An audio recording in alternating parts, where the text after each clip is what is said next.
Welcome in, fellow summoners. Tonight, under the watchful eyes of the Rift, we shall dive into the legendary tales of Runeterra to guide you gently into the realm of dreams. Before we disappear behind the veil of dreams, take a moment to cast your support spell, tap the like button, and join our magical community by subscribing. Also, I'm curious what time it is in your corner of Runeterra, whether you're watching from the war halls of Noxus, the forests of Ionia, or the depths of the Shadow Isles. Share your location in the comments below. Your participation will be greatly appreciated and helps our magical community grow stronger. Now, the time for incantations has passed. Dim your lights, find your most comfortable position, and prepare to be transported to the world of champions and chaos as we dive into tonight. Chapter 1. The River's Dark Bargain. In the murky waters, where Bilgewater's docks creak against the tide, where desperate souls gather to chase fortune or flee from fate, there dwells a presence far older and more patient than any mortal could comprehend. Tonight, as shadows deepen around us and the world grows quiet, let us venture into the tale of Tahm Kench, the River King, whose appetite for human desire has shaped destinies across Runeterra for countless generations. Picture yourself standing on the weathered planks of a Bilgewater pier as twilight settles over the harbor. The salt air carries whispers of 1,000 dreams and twice as many disappointments. Somewhere in these waters, beneath the surface where sunlight fails to penetrate, something ancient stirs with infinite patience. The locals speak of him in hushed tones, this River King who appears when hope runs thin and desperation runs deep. They say he comes to those who have lost everything, offering what seems like salvation wrapped in the most reasonable of terms. Tahm Kench is not merely a demon, though demon he certainly is. He represents something far more insidious than the raw terror of creatures like Nocturne or the consuming hunger of the void. Where other supernatural horrors assault the mind with fear or overwhelm with force, Tahm approaches with a smile that seems almost genuine, with words that flow like honey over broken glass. He is the embodiment of temptation itself, the whispered promise that there must be an easier way, that surely some shortcut exists to bypass the trials that life demands we face. The River King's origins stretch back to the earliest days of civilization on Runeterra, when the first humans began to experience that peculiar mix of desire and desperation that makes mortals so fascinating to certain kinds of predators.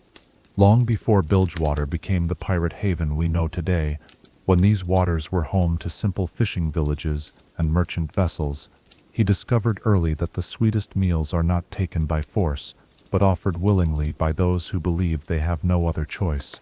Consider the nature of his hunts, for Tahm Kench is nothing if not a methodical hunter. Unlike the savage predators that stalk physical prey, the River King feeds on something far more precious and complex. He devours the very essence of human ambition, the spark of desire that drives mortals to reach beyond their grasp. But he cannot simply take these things, no matter how powerful he might be. The rules that govern his existence, the cosmic laws that bind demons of his particular nature, require that his prey must choose to surrender what he seeks to consume. And so Tahm has perfected the art of the irresistible offer. He appears to those who find themselves trapped by circumstance, drowning in debt or despair, facing losses that seem impossible to bear. Perhaps it is a merchant whose ships have been claimed by storms, watching his life's work vanish beneath the waves. Maybe it is a gambler who has wagered everything on one final hand, only to see fortune turn her face away. Or it could be a captain whose crew faces mutiny, whose reputation lies in tatters, whose very identity hangs by a thread. To such souls, Tahm Kench presents himself not as a monster, but as an opportunity. His massive form emerges from waters that seem to bend around him, his yellow eyes gleaming with what appears to be genuine sympathy. When he speaks, his voice carries the weight of ancient wisdom and the promise of immediate relief.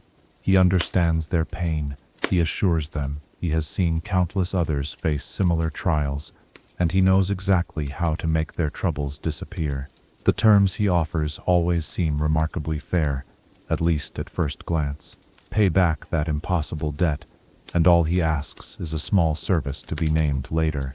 Restore your family's honor, and the only cost is a trifling favor when the time is right. Save your dying loved one, and surely you would be willing to share just a portion of your remaining years. The River King has an uncanny ability to frame his bargains in ways that make refusal seem not just foolish, but almost selfish. What makes Tahm Kench particularly dangerous is his patience. He does not pressure his potential clients or resort to threats when they hesitate. Instead, he simply waits, allowing circumstances to tighten around them like a slowly closing fist. He knows that desperation is like a fine wine, improving with age until it reaches the perfect moment for consumption.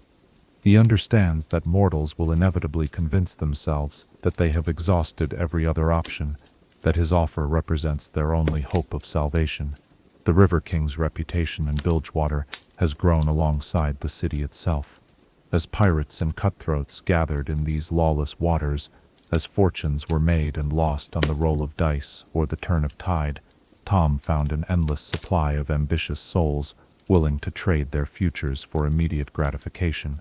He became as much a part of Bilgewater's culture as the Serpent Isles themselves, a fixture in the city's mythology and a very real presence in its darkest corners.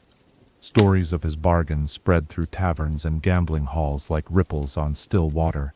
Sailors speak of captains who gained legendary luck at sea, only to vanish mysteriously when their debt came due.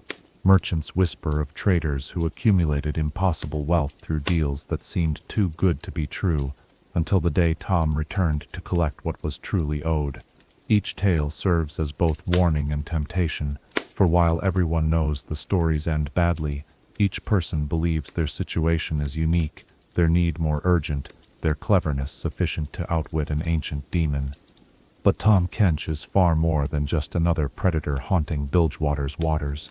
He represents a fundamental truth about the nature of desire itself, the way that wanting something desperately enough can blind us to the true cost of obtaining it. He holds up a mirror to human nature that reflects our deepest fears about ourselves, our suspicion that we might be willing to sacrifice anything if the price of refusing becomes too high. The River King understands that every person carries within them a seed of corruption, a point at which their principles become negotiable. His genius lies not in creating this weakness, but in recognizing it, nurturing it, and knowing exactly when it has ripened enough to harvest. He sees through the masks we wear, the stories we tell ourselves about who we are and what we would never do. In his ancient eyes, we are all potential meals, differing only in how long we must marinate in desperation before we become palatable. Yet there is something almost tragic about Tahm Kench himself, though one must look carefully to see it. For all his power, for all his success in claiming souls across the centuries, he remains eternally hungry. No amount of consumption can truly satisfy him. No feast can fill the void that drives his existence. He is trapped in an endless cycle of temptation and consumption, as much a prisoner of his nature as any of the souls he has devoured. The River King may hold dominion over desire, but he is also enslaved by it, forever seeking something that can never truly be obtained. As we settle deeper into contemplation of this ancient predator and the waters he calls home, we begin to see that Tahm Kench's story is not just about a demon who makes deals. It is about the part of human nature that makes such deals possible, the voice in every heart that whispers there must be an easier way, that surely we deserve to have our dreams fulfilled without having to pay the full price that life demands. In the gentle lapping of waves against Bilgewater's docks, in the creak of ropes, and the distant sound of laughter from taverns where fortunes change hands like coins, we can almost hear the River King's patient breathing. Somewhere in these waters, he waits for the next desperate soul to find their way to the water's edge, ready to offer exactly what they need, at exactly the moment they believe they have no choice but to accept. The darkness that surrounds us now is nothing compared to the shadow cast by a demon who feeds on hope itself, who transforms our greatest desires into the very chains that bind us. Yet perhaps in understanding Tahm Kench, we come to understand something important about ourselves, about the nature of want, and the price of getting what we think we need. As the River King's tale begins to unfold before us like the slow current of an ancient waterway, consider this. What is it about human nature that makes us so susceptible to promises that seem too good to be true? And in our own moments of desperation, how do we distinguish between genuine opportunity and the patient smile of something that sees us not as partners, but as prey? Chapter 2. Origins of Appetite. In the spaces between heartbeats, where thought becomes desire and desire becomes need, there exists a hunger that predates the oldest civilizations of Runeterra. Tonight, as we drift deeper into the story of the River King, let us explore the ancient origins of an appetite that has shaped the course of mortal ambition since the first conscious being looked upon their circumstances and whispered, "There must be more than this." Imagine yourself floating through the primordial mists of time, back to an era when the world was younger and the boundaries between realms were thinner than morning frost. Long before the great cities rose, before empires carved their names into history, there existed creatures born not of flesh and bone, but of the very emotions that define conscious existence. Tahm Kench emerged from this primordial soup of feeling, manifesting as the physical embodiment of insatiable hunger, the personification of desire that knows no bounds or satisfaction. But to understand the true nature of Tahm's appetite, we must first comprehend what it means for a demon to feed on desire itself. Unlike the creatures of the void, who seek to unmake existence entirely, or the spirits of the Shadow Isles, who feast on life force, Tahm consumes something far more abstract, yet infinitely more precious. He devours the spark that drives mortals to dream beyond their station, to reach for goals that seem impossible, to believe that they deserve more than fate has apparently allocated to them. This hunger did not develop overnight, nor was it born fully formed. In the earliest days of his existence, when the first primitive settlements dotted Runeterra's landscape, Tahm was little more than a whisper in the water, a presence that mortals sensed but could not name. He fed then as he feeds now, but on a much smaller scale, content to sample the occasional desperate fisherman or ambitious trader who ventured too far from the safety of their communities. The demon's appetite grew alongside civilization itself, for as mortals developed more complex societies, their desires became correspondingly sophisticated. No longer was it enough to simply want food or shelter or safety from predators. As cities rose and trade networks expanded, mortals began to hunger for status, for power, for the kind of wealth that could transform not just their own lives, but the destinies of their descendants. Each new level of civilizational complexity provided Tahm with richer, more nuanced flavors of desire to savor. Consider the fundamental nature of hunger itself, and how it differs from mere want or preference. True hunger consumes all other considerations, becomes the driving force that shapes every decision and colors every perception. Tahm Kench represents this principle elevated to a cosmic scale, an existence defined entirely by an appetite that can never be truly satisfied. Unlike mortal hunger, which can be temporarily sated by a good meal, the River King's needs are infinite, self-renewing, growing stronger with each feeding rather than diminishing. The early legends speak of a time when Tahm was content to make simple bargains, to offer straightforward exchanges that mortals could easily understand. A fisherman whose nets came up empty might trade a year of his life for one magnificent catch. A merchant facing bankruptcy might exchange his memories of happiness for enough gold to start anew. These primitive contracts taught the young demon important lessons about the nature of mortal psychology, about the precise moment when desperation overwhelms wisdom.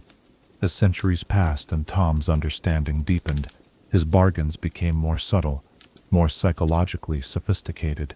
He learned that mortals prize most highly those things they must struggle to obtain, that victory earned through effort tastes sweeter than gifts freely given. This knowledge led him to develop his signature approach, offering not immediate solutions, but the means to achieve one's goals through what appears to be one's own effort and cleverness. The demon discovered that the most satisfying meals come from those who believe they have outwitted him, who think they have found a loophole in his contracts or a way to gain the benefits without paying the true cost. These souls marinate in their own pride and satisfaction, becoming exponentially more delicious when the inevitable moment of collection arrives. Tahm learned to savor not just the initial desperation that brings mortals to his attention, but the entire arc of their experience, from hope through triumph to the final, devastating realization of what they have truly lost. But Tahm Kench's appetite extends beyond individual contracts and personal bargains.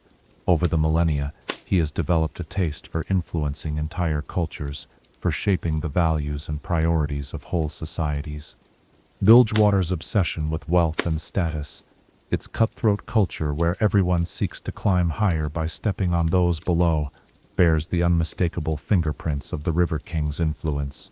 He has whispered in the ears of countless ambitious souls, each one convinced that their success came through their own merit, while remaining blind to the subtle puppet strings that guided their choices. The demon's hunger also evolved to appreciate the interconnected nature of mortal relationships.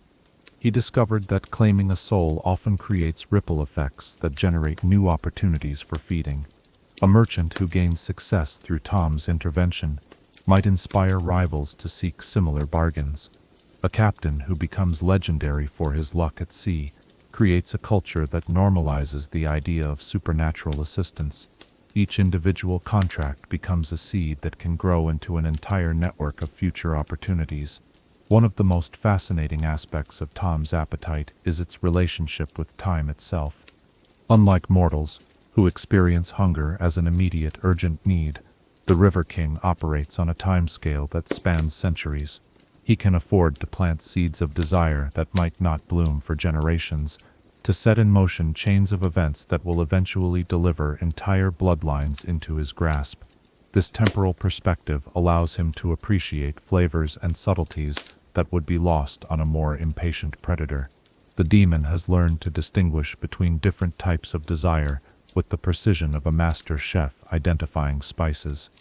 The bitter tang of envy carries a different nutritional value than the sweet richness of genuine love corrupted into possessiveness. Ambition seasoned with desperation provides sustenance that simple greed cannot match.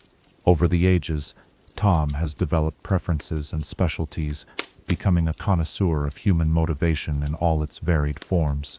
Perhaps most significantly, Tahm's appetite has taught him to recognize the fundamental paradox that lies at the heart of conscious existence.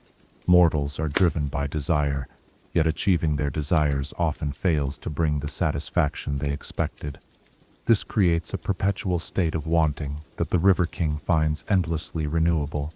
No matter how much he takes from the world, new desires continue to emerge, new sources of desperation appear, new opportunities for harvesting present themselves. The hunger that defines Tahm Kench is not merely about consumption, but about the transformation of hope into despair, of dreams into nightmares, of love into possession. He has learned that the most exquisite flavors come not from destroying these positive emotions, but from corrupting them, from turning them into their own opposites, while maintaining just enough of their original form to preserve the irony.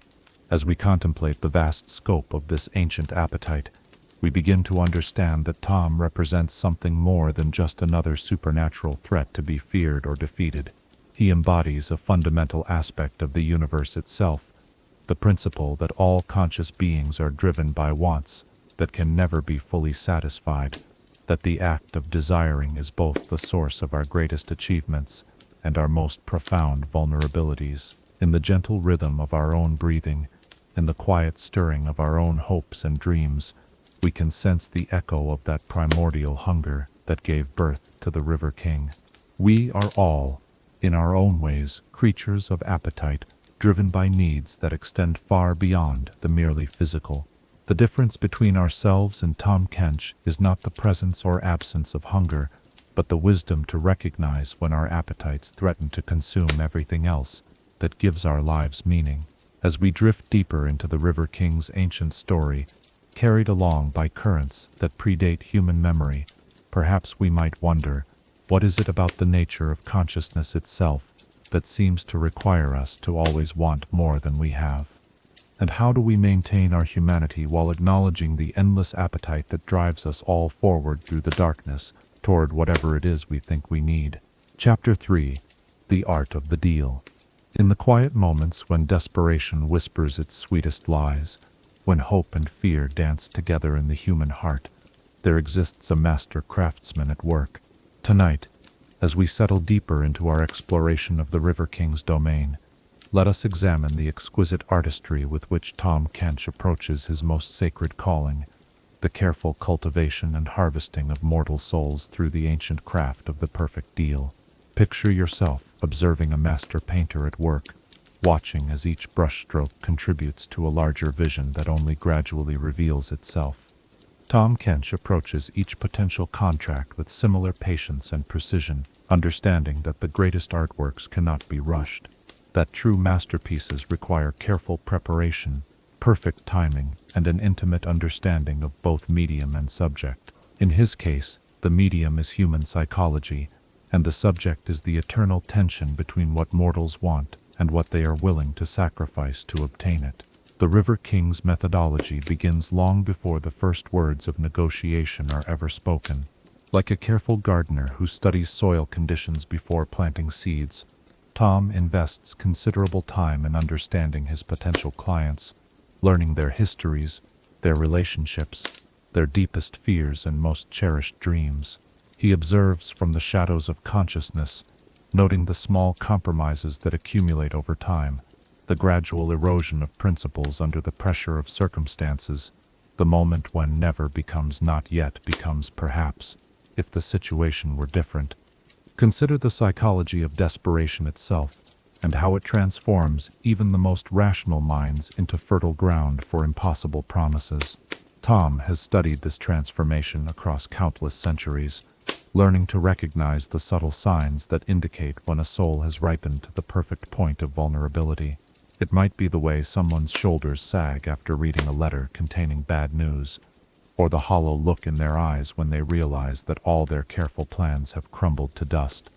These moments of recognition allow the River King to time his approach with surgical precision. The demon understands that the most effective bargains must appear to come from the mortal's own initiative. Rather than presenting himself as a solution provider, Tahm prefers to position himself as someone who simply happens to understand the situation, who has perhaps faced similar challenges in the past, who might know of certain opportunities that others have overlooked.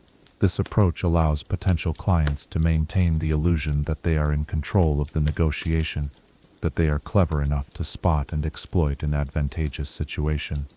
When Tahm finally reveals himself to a chosen target, he does so with theatrical flair that serves multiple psychological purposes.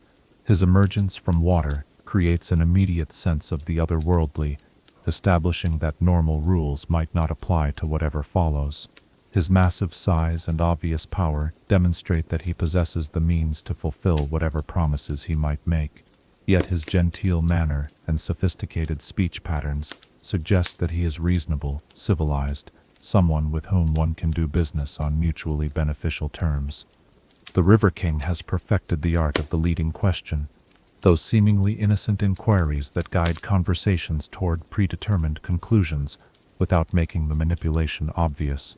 He might ask a struggling merchant whether business has been slow lately, expressing sympathetic interest in the challenges facing honest traders in difficult times. He could inquire whether a desperate captain has considered that there might be alternative approaches to solving their crew problems, approaches that more conventional minds might overlook. These questions serve to make the target feel heard and understood, creating an emotional connection that makes subsequent suggestions more palatable. Tahm demonstrates remarkable skill in reflecting back each person's own language and values, making his proposals feel like natural extensions of their existing worldview rather than foreign concepts being imposed from outside. A religious person might be offered a chance to serve a greater good, while a pragmatist receives opportunities framed in terms of practical advantage. The structure of Tahm's bargains reveals his deep understanding of human psychology and our relationship with fairness and reciprocity. He never asks for something without offering something of apparently equal or greater value in return. The terms he proposes always include specific, tangible benefits that address the immediate crisis that brought his client to desperation in the first place. The costs, by contrast, tend to be abstract, delayed, or framed in ways that minimize their perceived impact. Consider how the River King handles the question of price, perhaps the most delicate aspect of any negotiation. He has learned that mortals respond poorly to demands that seem excessive or unreasonable, but they also become suspicious of offers that appear too generous. The art lies in finding the precise point where the cost seems significant enough to be credible while remaining small enough to be acceptable, given the magnitude of the promised benefits. Tahm often employs a technique that psychologists would recognize as anchoring, where he begins by suggesting terms that seem quite expensive, then graciously offers to reduce his demands in response to his client's obvious distress. This creates a sense of getting a bargain, of having successfully negotiated a better deal through one's own persuasive abilities. The client leaves feeling clever and satisfied, never realizing that the reduced terms were exactly what the demon intended to settle for from the beginning. The timing of these negotiations reveals another aspect of Tahm's mastery.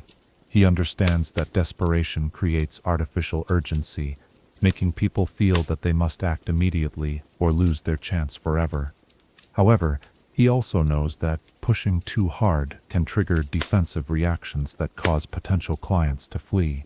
The River King has learned to create a sense of limited opportunity without appearing to apply pressure, allowing the target's own anxiety to provide the necessary motivation. One of Tahm's most sophisticated techniques involves the careful use of social proof and authority.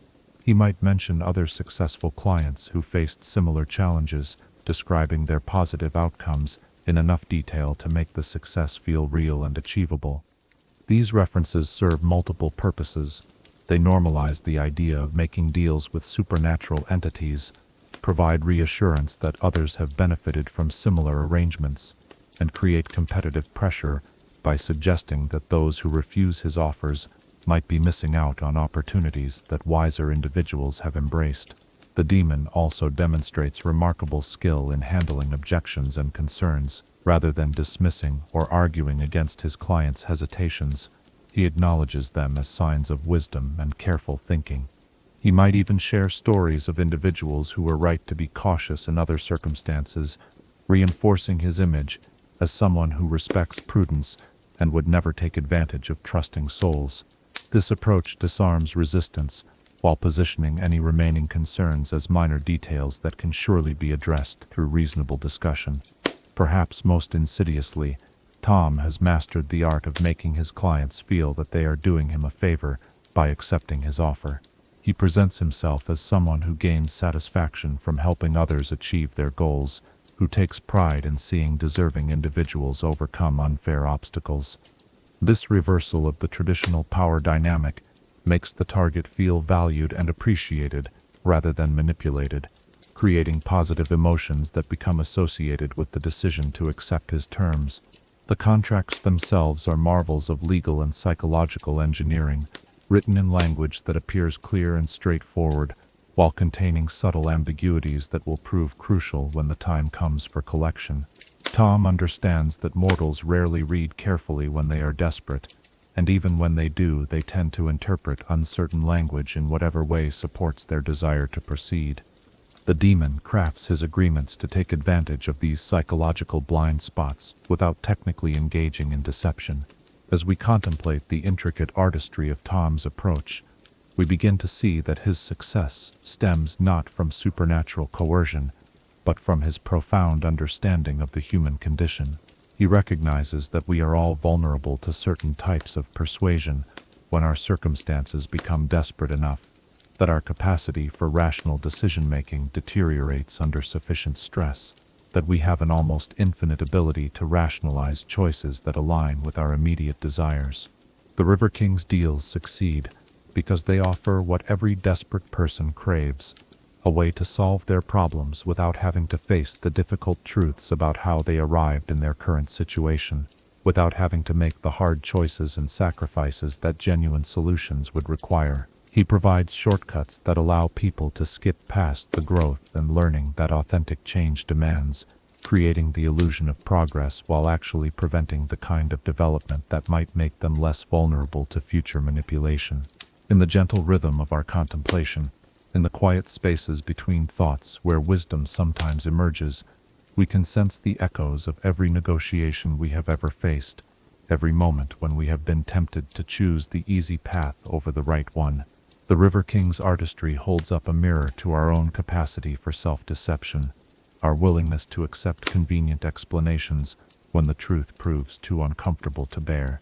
As Tahm's story continues to unfold like the slow current of an ancient river, carrying us deeper into understanding, perhaps we might consider, what is it about the nature of choice itself that makes us so susceptible to options that promise everything while demanding nothing?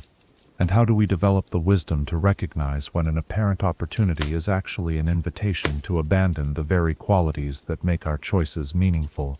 Chapter 4. Bilgewater's Favorite Patron.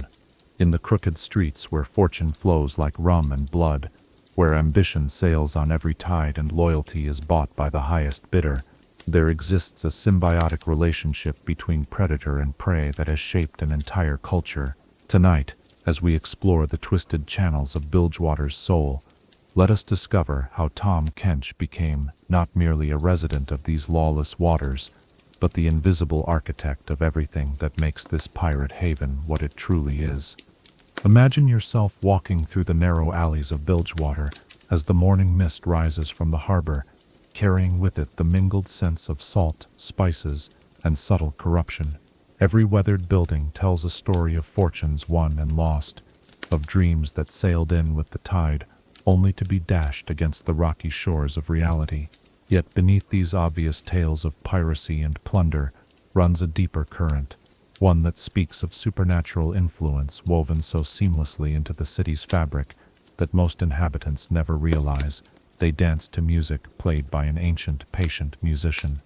Bilgewater represents the perfect ecosystem for a creature like Tahm Kench, a place where ambition runs wild and moral boundaries exist only as suggestions to be ignored when profit beckons. The city attracts those who have already burned their bridges elsewhere, individuals fleeing from debts or crimes, or the suffocating expectations of more civilized societies. They arrive hungry for second chances, desperate to reinvent themselves, carrying exactly the kind of raw need that the River King finds most nourishing.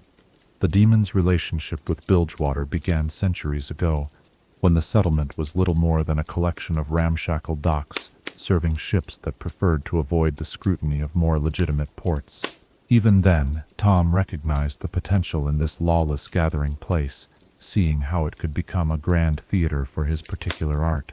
He began to subtly influence the city's development, whispering suggestions to ambitious captains, offering timely assistance to struggling merchants, gradually shaping Bilgewater into an environment that would naturally generate the kind of desperation he feeds upon. Consider how the city's economy operates on principles that seem designed to create the maximum number of opportunities for Tahm's intervention. Bilgewater runs on gambling, speculation, and ventures that promise enormous returns while carrying catastrophic risks. A successful voyage might make a captain wealthy beyond imagination, while a single stroke of bad luck can reduce them to destitution overnight. This constant cycle of boom and bust ensures a steady supply of souls teetering on the edge of desperation, ready to grasp at any lifeline thrown their way. The River King has become deeply embedded in Bilgewater's mythology and folklore, though few recognize the true nature of his influence. Sailors speak of him as a figure from legend, a character in cautionary tales told in taverns when the rum flows freely and tongues grow loose. Yet these very stories serve to normalize his presence, making the idea of striking bargains with supernatural entities seem like just another aspect of life in a city where the impossible happens every day. Tahm's influence can be seen in the peculiar code of ethics that governs Bilgewater society, where betrayal and backstabbing are not only accepted but expected.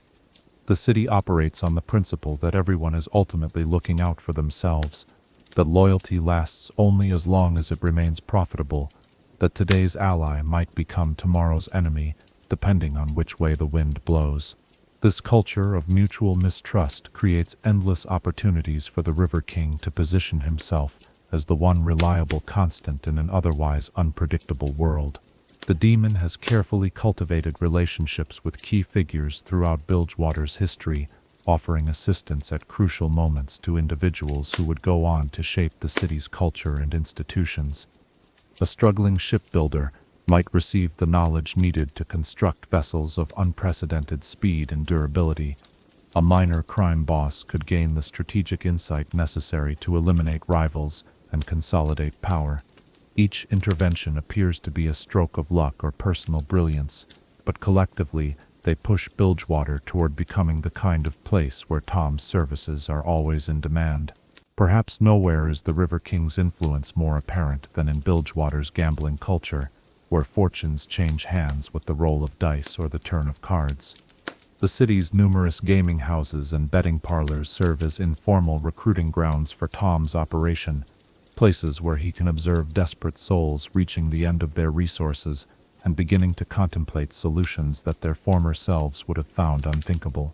The demon has learned to time his appearances with supernatural precision, materializing just as someone's last bet fails and their world begins to crumble. The relationship between Tahm and Bilgewater's notable residents reveals the complexity of his influence on the city's power structure.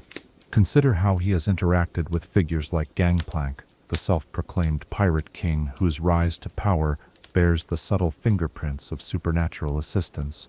The demon's support helped create a leader whose philosophy perfectly aligned with Tahm's own interests, someone who celebrated ruthless ambition while maintaining just enough charisma to make his methods seem admirable rather than horrifying. Misfortune's successful campaign against Gangplank also shows signs of the River King's influence, though from a different angle. The demon understands that stagnation is the enemy of opportunity, that even the most productive arrangements eventually become less useful as circumstances change. By subtly supporting Sarah Fortune's quest for revenge, Tahm helped ensure that Bilgewater's power structure would remain fluid, creating new opportunities for intervention as ambitious souls scrambled to fill the vacuum left by Gangplank's fall. The city's merchant class provides another avenue for Tahm's influence, as traders seeking to expand their operations often find themselves in need of capital, information, or protection that conventional sources cannot provide. The demon has perfected the art of appearing as a silent partner in promising ventures, offering resources that seem to come from legitimate if mysterious sources. These partnerships often prove enormously profitable in the short term, establishing the River King's reputation as someone who can make dreams come true for those wise enough to work with him. Tahm's relationship with Bilgewater's supernatural elements adds another layer to his influence over the city. The proximity to the Shadow Isles means that ghostly encounters and otherworldly phenomena are common enough that residents have developed a casual acceptance of the impossible. This environment makes it easier for the demon to operate openly, since his appearance and abilities seem like just another example of the weird and wonderful things that happen in a city where reality itself seems more flexible than elsewhere. The River King has also learned to exploit Bilgewater's isolation from the rest of Runeterra's political structures. The city's independence means that residents cannot rely on external authorities for protection or justice, creating an environment where personal power becomes the only reliable safeguard against exploitation. This drives individuals to seek any advantage they can find, making them more willing to consider unconventional solutions to their problems. The demon's influence extends even to Bilgewater's physical infrastructure, as buildings and districts that serve his purposes tend to prosper, while those that might interfere with his operations suffer mysterious setbacks. The result is a city whose very geography channels people toward choices that align with Tahm's interests, where the paths of least resistance lead naturally toward desperation and the need for supernatural intervention. Perhaps most significantly, Tahm has helped create a culture where success is measured purely by results rather than methods, where asking too many questions about someone's good fortune is considered both rude and potentially dangerous. This environment allows his clients to enjoy the benefits of their bargains without facing uncomfortable scrutiny from their peers, reducing the social pressure that might otherwise encourage them to reconsider their arrangements. The River King's relationship with Bilgewater reveals the true scope of his ambition and patience. Rather than simply hunting individual victims, he has spent centuries creating an entire civilization that naturally generates the kind of desperation he feeds upon. The city has become both his hunting ground and his masterpiece, a living testament to what can be accomplished when supernatural cunning is applied with sufficient time and persistence. As we contemplate this intricate relationship between demon and city, between predator and the ecosystem that sustains it, we begin to understand that Tahm Kench represents more than just another supernatural threat.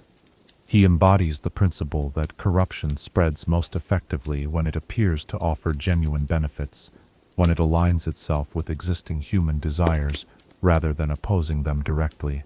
In the gentle lapping of waves against Bilgewater's docks, in the distant sound of laughter and shouting from taverns where deals are struck and fates decided, we can hear the rhythm of a city that dances to music played by an ancient intelligence. The River King's influence has become so thoroughly integrated into Bilgewater's identity that removing it would fundamentally transform everything the city represents.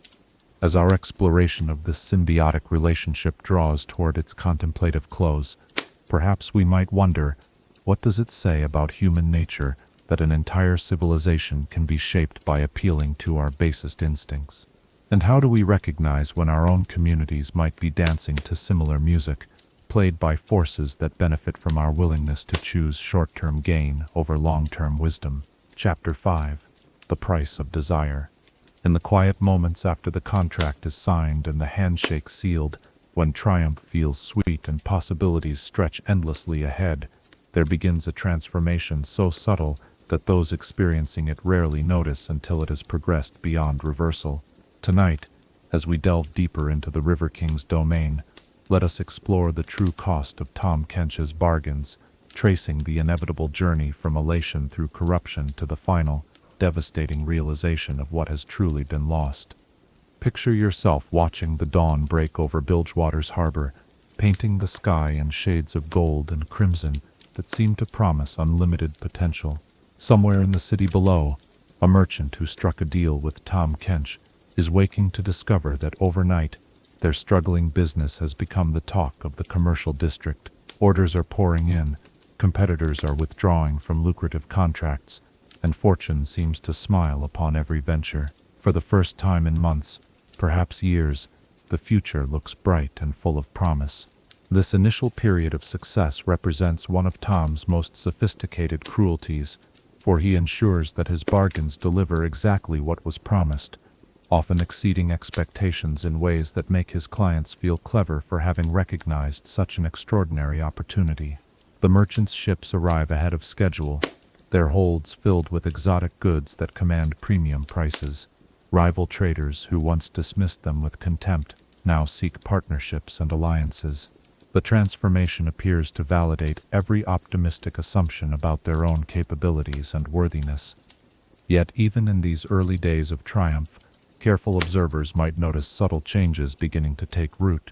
The merchant who once treated their employees with fairness and respect begins to view them as interchangeable resources, valuable only for their contribution to the bottom line. Business decisions that were once guided by principles of honesty and mutual benefit gradually shift toward pure profit maximization, justified by the belief that success proves the righteousness of their methods. The corruption that Tahm's bargains introduce operates like a slow-acting poison, seeping into every aspect of the victim's personality and worldview. It begins with seemingly reasonable adjustments to behavior, small compromises that feel justified by circumstances. Perhaps the successful merchant begins cutting corners on product quality, reasoning that customers won't notice minor reductions in craftsmanship as long as prices remain competitive. Or they might start spreading rumors about competitors, telling themselves that they're simply sharing truthful observations about business practices. Consider how the River King's influence transforms the very nature of success itself, turning it from something earned through effort and integrity into something that must be protected at any cost. His clients develop an almost paranoid obsession with maintaining their newfound status, becoming convinced that any setback might trigger a complete reversal of fortune. This fear drives them to make increasingly desperate and unethical choices, each one justified as necessary to preserve what they've gained. The demon's contracts are designed to create a dependency that goes far beyond the specific terms outlined in the original agreement. Success achieved through Tahm's intervention carries a different quality than success earned through honest effort, creating a hunger for more that can never be truly satisfied. Each victory becomes proof that greater triumphs are possible. Each achievement raises the stakes for what constitutes acceptable performance in the future. One of the most insidious aspects of Tahm's corruption is how it isolates his clients from the relationships that once provided moral grounding and emotional support. The merchant who once valued friendship and community begins to view other people primarily in terms of their utility or threat level. Old friends become potential competitors to be managed. Family members transform into burdens or assets, depending on their contribution to ongoing success, and new relationships are evaluated primarily for their strategic value. The psychological transformation accelerates as months pass, and the initial euphoria of success begins to fade into a new baseline of expectation. What once felt like miraculous good fortune becomes the standard against which all future performance is measured. The client begins to feel entitled to continued success, viewing any obstacles or setbacks as unfair impositions that justify increasingly extreme responses. Tahm's clients often find themselves unable to enjoy their success in the way they had imagined. The merchant who dreamed of financial security discovers that no amount of wealth feels like enough, that each milestone achieved simply reveals new horizons of want and need. The captain who sought respect and admiration finds that the approval of others loses its meaning when it's based on achievements that feel somehow hollow or unearned, even if they can't quite articulate why. The demon ensures that his influence becomes self-perpetuating by gradually eroding his client's ability to distinguish between their own thoughts and the whispers of corruption. The merchant begins to believe that their ruthless business practices reflect newfound wisdom and maturity, rather than supernatural manipulation. They convince themselves that they have simply become more realistic about the world, more willing to face hard truths about the nature of competition and success. As the corruption deepens, Tahm's clients often experience a curious phenomenon where they simultaneously take credit for their achievements while feeling increasingly disconnected from them. The merchant might boast about their business acumen and strategic thinking while privately feeling like an imposter, someone playing a role in a story they don't fully understand. This internal contradiction creates a psychological tension that drives them to seek ever greater external validation. The River King's contracts are structured to ensure that his clients become complicit in their own downfall, making choices that feel empowering in the moment, but gradually strip away everything that once made them who they were. The merchant who began by cutting minor corners on quality eventually finds themselves selling products they know to be dangerous, justifying these decisions through increasingly elaborate rationalizations about market forces and customer responsibility. The transformation affects not just the individual client but ripples outward to touch everyone in their orbit. Employees who once respected and admired their employer begin to fear them, sensing a coldness and calculation that wasn't there before. Family members find themselves walking on eggshells, never sure what might trigger an explosive reaction from someone they once knew how to love and understand. Perhaps most tragically, Tahm's clients often retain enough self-awareness to recognize what they're becoming, but find themselves unable to stop the process. The merchant might lie awake at night, haunted by memories of who they used to be, wondering how they could have changed so dramatically in such a short time. Yet, when morning comes, the momentum of their corrupted existence carries them forward into new betrayals and compromises. The final stages of Tahm's corruption involve a complete inversion of the client's original values and motivations. The merchant who once dreamed of providing for their family now sees them as obstacles to be managed or eliminated. The captain who sought honor and respect becomes consumed with maintaining their reputation through intimidation and violence. Success achieved through Tahm's intervention transforms into a prison of the soul, with walls built from the victim's own choices. The demon's ultimate cruelty lies in how he ensures that his clients understand exactly what they have lost, but only after it has become irretrievable. The moment of final realization, when the full scope of the corruption becomes clear, provides Tahm with his most exquisite pleasure. He feeds not just on the initial desperation that brought them to his attention, but on the entire arc of their transformation, savoring every moment of their journey from hope through triumph to ultimate despair. Yet even in this darkness, some trace of the original person usually remains, buried beneath layers of corruption but never completely extinguished. This vestige of authenticity serves as a constant source of internal torment, a reminder of what was sacrificed in pursuit of dreams that turned out to be nightmares in disguise. The price of desire, as Tahm Kench has learned to extract it, extends far beyond the specific terms outlined in any contract. It encompasses nothing less than the complete dissolution of everything that makes a person who they are, leaving behind only a hollow shell driven by appetites that can never be satisfied, and achievements that feel increasingly meaningless. As we contemplate the terrible arithmetic of the River King's commerce, we begin to understand that his true genius lies not in the supernatural power he wields, but in his profound understanding of how success without character becomes its own form of failure, how getting everything we think we want can cost us everything we actually need.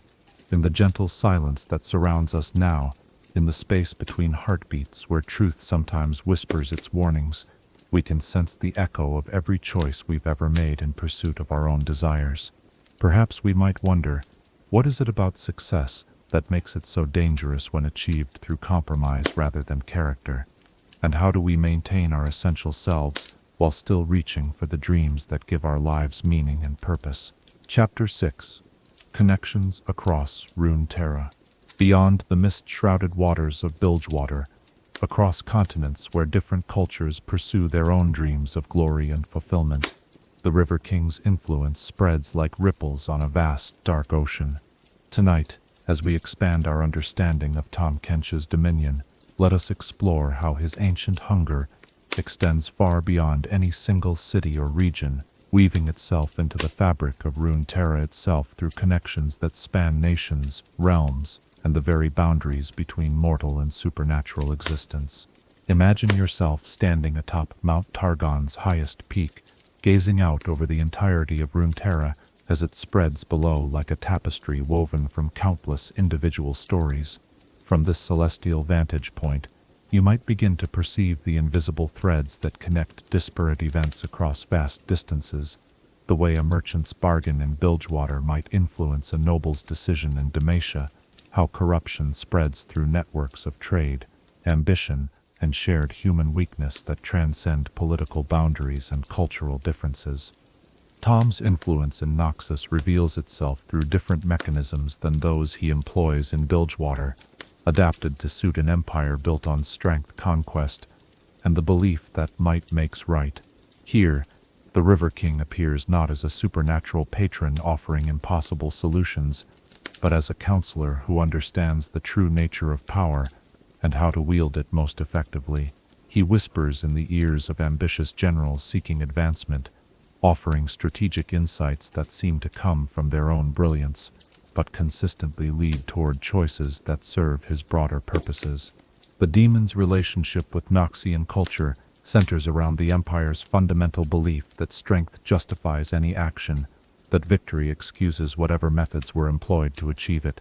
This philosophy creates fertile ground for Tahm's influence, allowing him to present even the most questionable bargains as pragmatic necessities demanded by the harsh realities of imperial politics.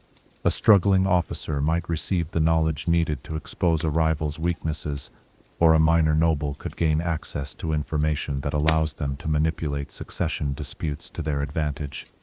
Consider how the River King navigates the complex supernatural landscape of Demacia, where magic is feared and suppressed, but never truly absent. In this kingdom built on the supposed purity of its ideals, Tahm finds some of his most exquisite opportunities, for the gap between Demacian principles and Demacian reality creates exactly the kind of cognitive dissonance he feeds upon. the noble who discovers magical ability in their bloodline, the mage seeker who begins to question the justice of their mission, the merchant whose business suffers under Damatian prejudices against foreign trade, all become potential clients for a patron who understands how to make uncomfortable truths disappear. The demon's presence in Demacia operates through carefully constructed facades of legitimacy and respectability. He might appear as a foreign diplomat offering trade agreements that seem mutually beneficial, or as a scholar researching historical precedents that could justify more flexible interpretations of existing laws. Tahm's genius lies in presenting solutions that allow Demacians to maintain their self-image as righteous champions of justice, while pursuing goals that gradually erode the very principles they claim to uphold. In the mystical realm of Ionia, where balance and harmony are revered above all else, the River King adopts yet another approach, positioning himself as someone who understands the deeper currents of spiritual energy that flow through all things. He offers to help restore balance to those whose lives have been disrupted by war, invasion, or personal tragedy, presenting his interventions as natural corrections to cosmic imbalances rather than supernatural manipulation. The Ionian philosophy of interconnectedness provides Tahm with particularly rich opportunities, for a culture that believes all things are connected, naturally assumes that help from mysterious sources might be part of the universal flow rather than external interference. The demon has learned to frame his bargains in terms of spiritual debt and karmic adjustment, making his clients feel that accepting his assistance represents wisdom and enlightenment rather than corruption and compromise. Tahm's relationship with other supernatural entities across Runeterra reveals the complex hierarchy and territorial boundaries that govern the spirit realm. Unlike demons such as Evelyn, who feeds on suffering and pain, or the various Azakana that prey on specific emotions, the River King occupies a unique niche in the supernatural ecosystem. His focus on desire and corruption makes him both competitor and potential ally to other entities, depending on their specific needs and methods. The demon's interactions with the Shadow Isles create particularly fascinating dynamics, for the undead spirits that haunt those cursed lands represent a different approach to the same fundamental hunger for mortal essence. While Thresh collects souls through torture and torment, and Hecarim claims them through conquest and warfare, Tahm harvests them through willing surrender, making him simultaneously more subtle and more dangerous than his more obviously threatening counterparts. Consider the River King's relationship with entities like fiddlesticks, the primordial embodiment of fear itself. While both demons are ancient and powerful, they operate in fundamentally different ways that rarely bring them into direct conflict. Fiddlesticks creates terror to feed upon the raw emotion of fear, while Tahm cultivates hope and desire to harvest the sweeter flavors of voluntary surrender. Their methods complement rather than compete with each other, occasionally even creating opportunities for mutual benefit. The demon's presence in Shurima reflects his ability to adapt to cultures built around concepts of divine authority and imperial destiny. In the ruins of the ancient empire, where Azir's resurrection has rekindled dreams of past glory, Tahm appears as a keeper of lost knowledge, someone who remembers the old ways and can help bridge the gap between past greatness and present reality.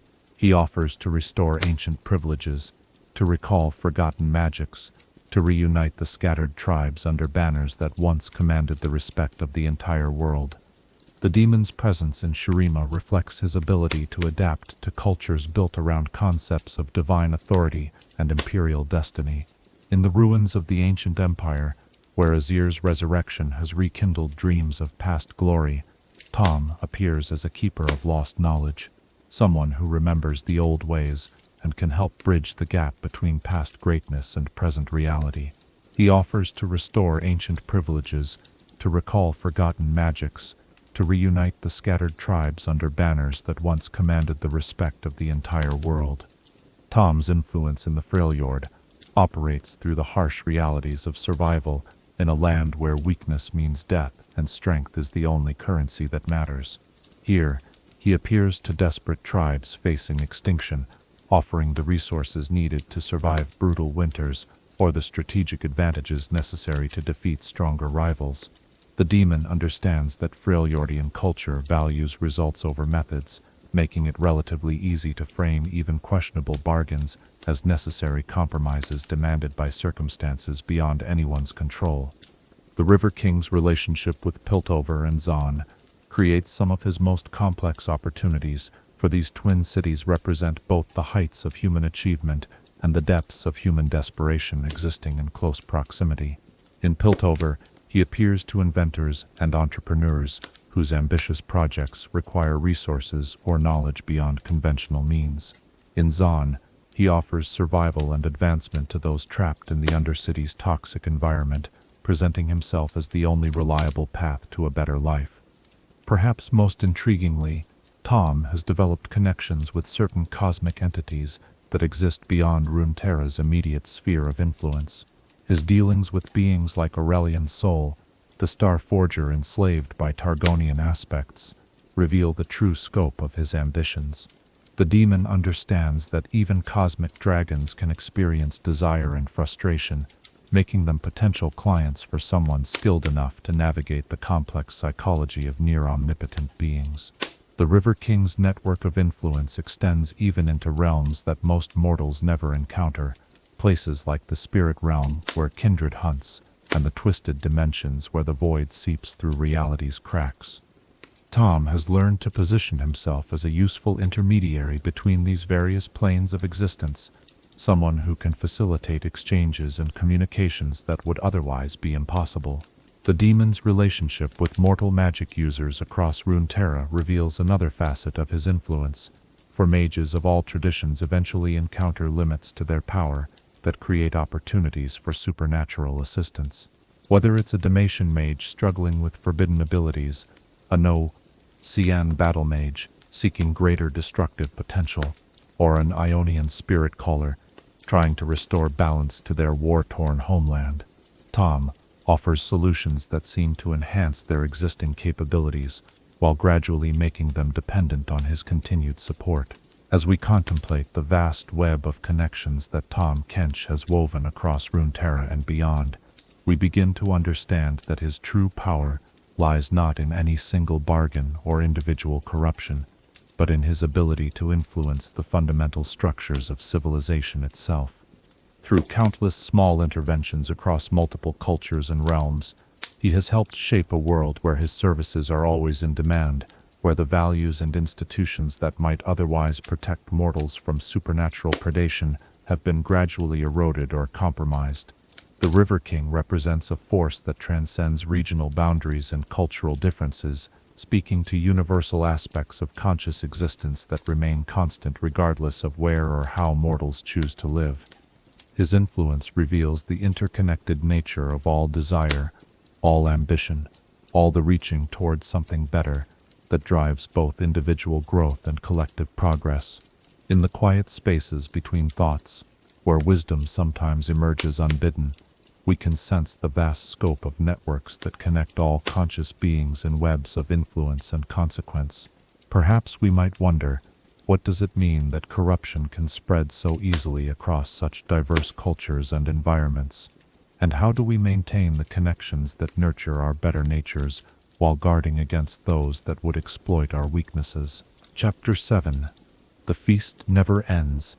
In the eternal rhythm of hunger and satisfaction, where the act of consuming only serves to sharpen the appetite for more, there exists a creature whose very existence embodies the principle that some thirsts can never be quenched. Tonight, as we delve deeper into the River King's endless story, let us explore the profound tragedy of Tahm Kench's insatiable nature, understanding how his eternal feast has become both the source of his power and the prison of his existence. Picture yourself contemplating the nature of hunger itself, not the simple biological need for sustenance that drives all living creatures, but the deeper, more complex hunger that emerges from consciousness itself. This is the hunger that drives mortals to seek meaning beyond mere survival, to reach for achievements that transcend the immediate necessities of existence. It is a beautiful and terrible force, the engine of all progress and the root of all suffering, and in Tahm Kench it has found its most perfect and most damned expression. The River King's appetite operates on principles that defy the natural laws governing ordinary consumption, where physical hunger can be satisfied by eating, where emotional needs can be met through connection and love, where spiritual longing can find peace in understanding and acceptance. Tahm's hunger grows stronger with each feeding. Every soul he claims, every dream he corrupts, every desperate bargain he fulfills, only serves to expand his capacity for wanting more, creating an endless cycle of consumption that offers no possibility of satisfaction. Consider the mathematics of infinity that govern the demon's existence, the way his hunger multiplies rather than diminishes with each successful harvest. A mortal who achieves their deepest desires might find contentment, at least temporarily, in the fulfillment of their dreams. But Tahm experiences each victory as proof that greater triumphs are possible. Each claimed soul is evidence that his methods could be applied to even more ambitious targets. Success breeds not satisfaction, but an escalating series of new goals that stretch endlessly toward horizons that recede as fast as he approaches them. The demon's feast encompasses far more than the individual souls he claims through direct bargains. He feeds on the ripple effects of his interventions, savoring the way corruption spreads through networks of relationship and influence. The merchant whose success inspires others to seek similar shortcuts provides Tahm with secondary nourishment, while the culture of compromise that develops around his activities creates an ongoing banquet of gradually eroding principles and slowly corrupted values. Tahm has learned to appreciate the subtle flavors of different types of corruption, developing the refined palate of a cosmic gourmand who can distinguish between the sharp tang of betrayed friendship and the rich complexity of abandoned idealism.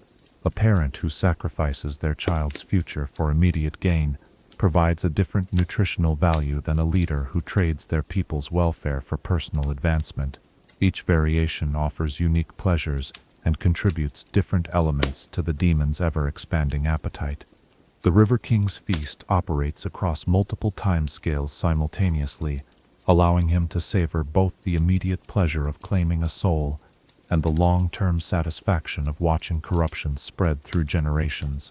He might plant seeds of compromise in one era that don't fully bloom until centuries later, creating vintage experiences that age like fine wine in the cellars of his patience. This temporal perspective transforms each individual bargain into part of a vast, ongoing meal that stretches across the entirety of recorded history. Perhaps most fascinating is how Tahm's hunger has evolved and adapted over the millennia, developing new tastes and preferences as mortal civilization has grown more complex. In earlier ages, he might have been content with simple exchanges of power for allegiance, but as societies developed more sophisticated concepts of morality and justice, the demon discovered the exquisite flavors that come from corrupting noble ideals and transforming virtues into their own opposites. The feast that defines Tahm's existence includes not just the souls he directly claims, but the broader transformation of reality itself in response to his interventions. Every culture he influences, every institution he corrupts, every tradition he subverts, becomes part of an ongoing meal that reshapes the world according to his appetites. He feeds on the gradual normalization of compromise, the slow erosion of standards, the increasing acceptance of shortcuts and easy solutions that avoid the difficult work of genuine growth and achievement. The demon's insatiable nature creates a peculiar form of loneliness, for he can never truly share his feast with anyone else. Other supernatural entities might appreciate his methods or benefit from his activities, but none can understand the specific hunger that drives him, the particular combination of desire and frustration that defines his existence. He is eternally alone with his appetite, surrounded by an infinite banquet that he can never finish consuming. Consider how Tahm's feast has transformed him over the centuries, the way his endless consumption has gradually changed his very nature. Where he might once have been capable of satisfaction or contentment, he has become a creature defined entirely by wanting, by the endless reaching towards something that remains forever just beyond his grasp. Each soul claimed removes him further from any possibility of peace, making him more perfectly himself, while simultaneously making himself more perfectly trapped. The River King's hunger extends beyond individual desires to encompass entire concepts and abstractions. He feeds on the corruption of language itself, savoring the way words like success and achievement gradually lose their connection to genuine accomplishment and become associated instead with clever manipulation and advantageous positioning. He consumes the slow death of meaning, the gradual replacement of authentic experience with sophisticated simulation. The feast includes the consumption of hope itself, not just individual hopes and dreams, but the very concept of hope as something that might be fulfilled through honest effort and authentic growth. Tahm transforms hope from a force that motivates positive change into a weakness that makes mortals vulnerable to exploitation, gradually poisoning the well from which all progress and improvement must spring. The demon's appetite has grown to encompass even the reactions to his own activities, feeding on the despair of those who recognize what he represents, the cynicism of those who conclude that corruption is inevitable, the resignation of those who decide that fighting against such forces is ultimately futile. He consumes both the corruption he creates and the responses to that corruption, turning even resistance into nourishment for his endless hunger. Tahm's feast operates through the principle of diminishing returns, but in reverse. Where normal consumption eventually reaches a point of satiation or even revulsion, his appetite grows more refined and demanding with each feeding. He requires increasingly sophisticated forms of corruption to maintain the same level of satisfaction, driving him to seek ever more complex and ambitious targets for his interventions. The River King has discovered that the sweetest morsels come from corrupting those who are most aware of what they're sacrificing, individuals who understand the full scope of what they're trading away, but choose to proceed anyway. The conscious betrayal of one's own values provides flavors that unconscious corruption cannot match, making self-aware compromise infinitely more nourishing than simple ignorance or desperation. The eternal nature of Tahm's feast means that he can never experience the satisfaction that comes from completion, the sense of accomplishment that mortals feel when they finish a difficult task or achieve a long-sought goal. Every victory is simultaneously a defeat, every claimed soul proof that his hunger remains unsatisfied, every successful corruption evidence that he is no closer to whatever it is he truly seeks. Yet, perhaps the most tragic aspect of the River King's endless feast is that, somewhere within his ancient consciousness, some trace of memory remains of what satisfaction might feel like, what it meant to want something and then achieve it, to reach for a goal and actually grasp it. This ghostly recollection serves as a constant torment, a reminder of what he has lost in pursuing his insatiable appetites, a faint echo of the being he might once have been before hunger consumed everything else he was. The feast never ends, because it cannot end, because Tahm has become so perfectly adapted to his role as consumer that he has lost the capacity for any other mode of existence. He is trapped in an eternal banquet where every dish only serves to whet his appetite for the next course, where satisfaction remains forever one meal away, always just beyond the next bargain, the next corruption, the next perfectly orchestrated downfall. As we contemplate this endless cycle of consumption and craving, we begin to understand that Kench represents not just a supernatural threat, but a warning about the nature of desire itself when it becomes disconnected from any possibility of genuine fulfillment. His feast mirrors our own potential for developing appetites that grow stronger rather than weaker when fed, hungers that transform satisfaction into the very thing that prevents satisfaction.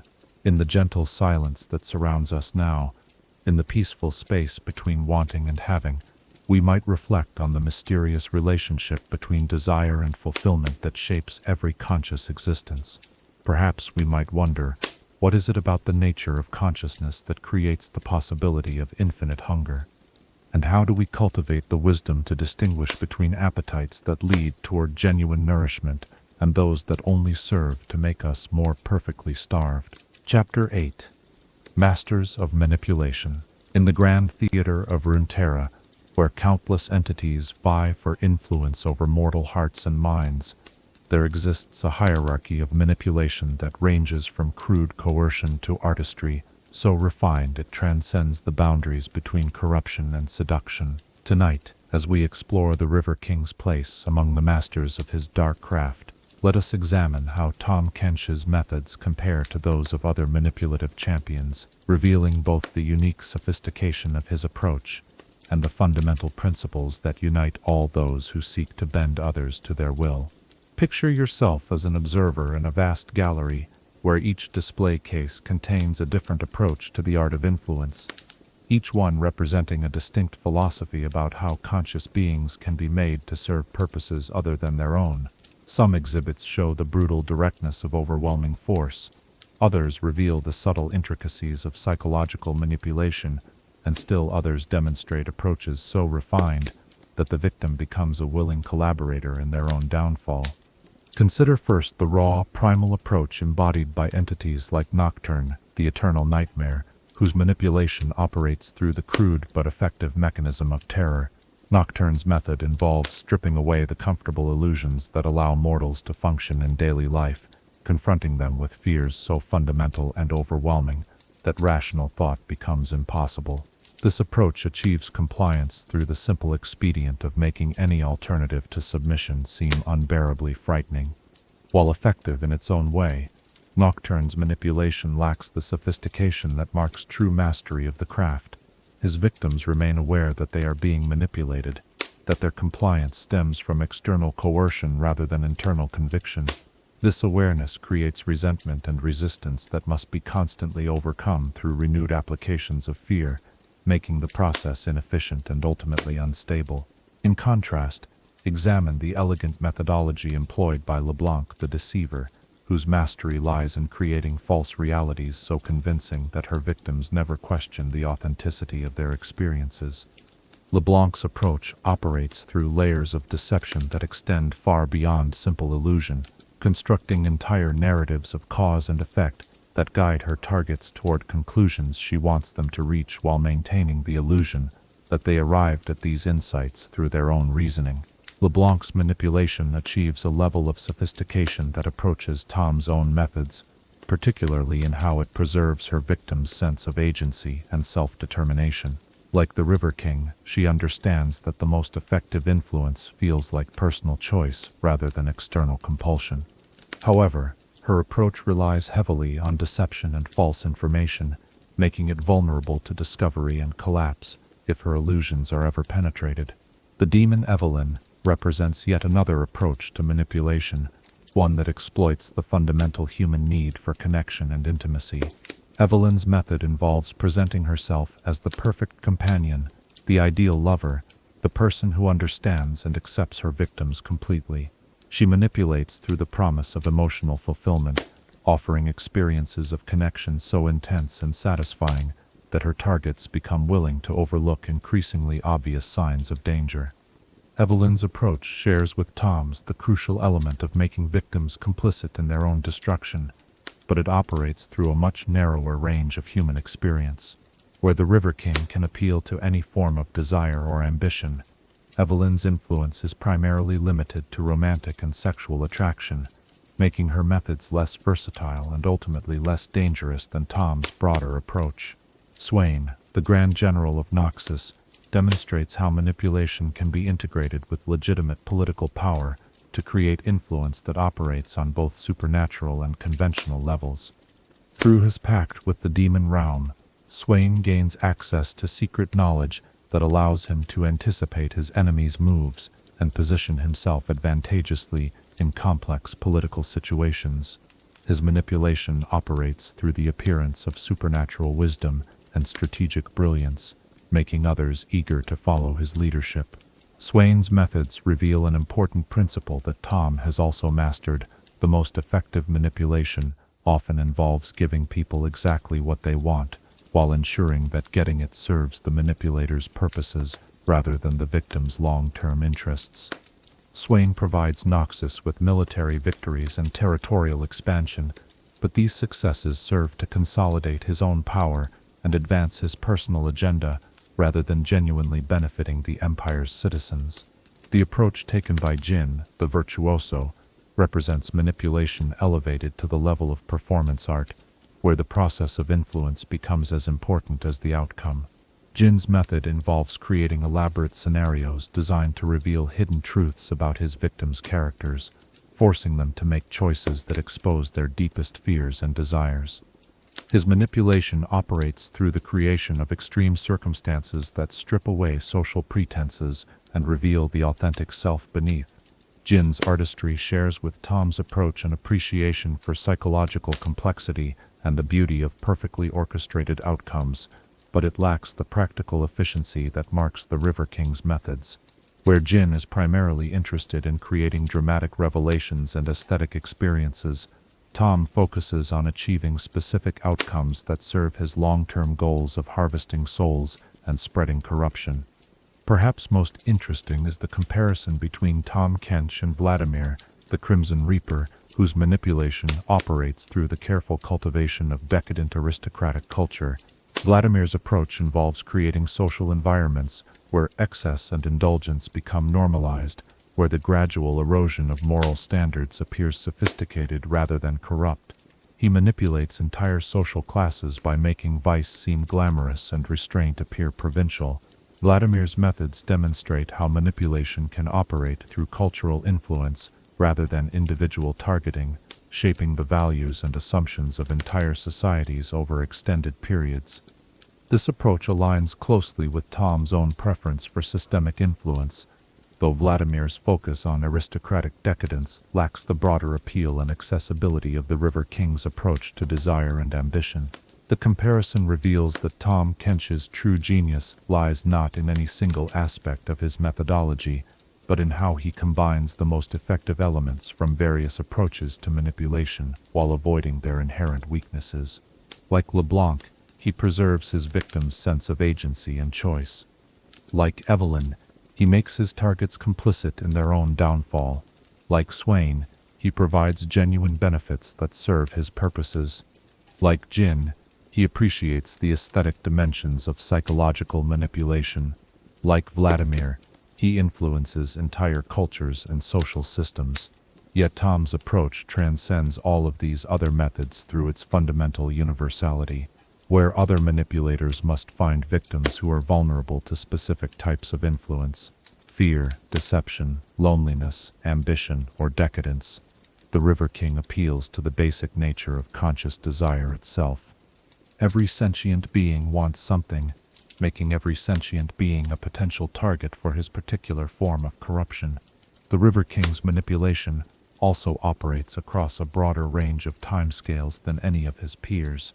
While entities like Nocturne and Evelyn focus on immediate psychological effects, and figures like LeBlanc and Swain work within political timeframes of years or decades, Tahm thinks in terms of centuries and millennia.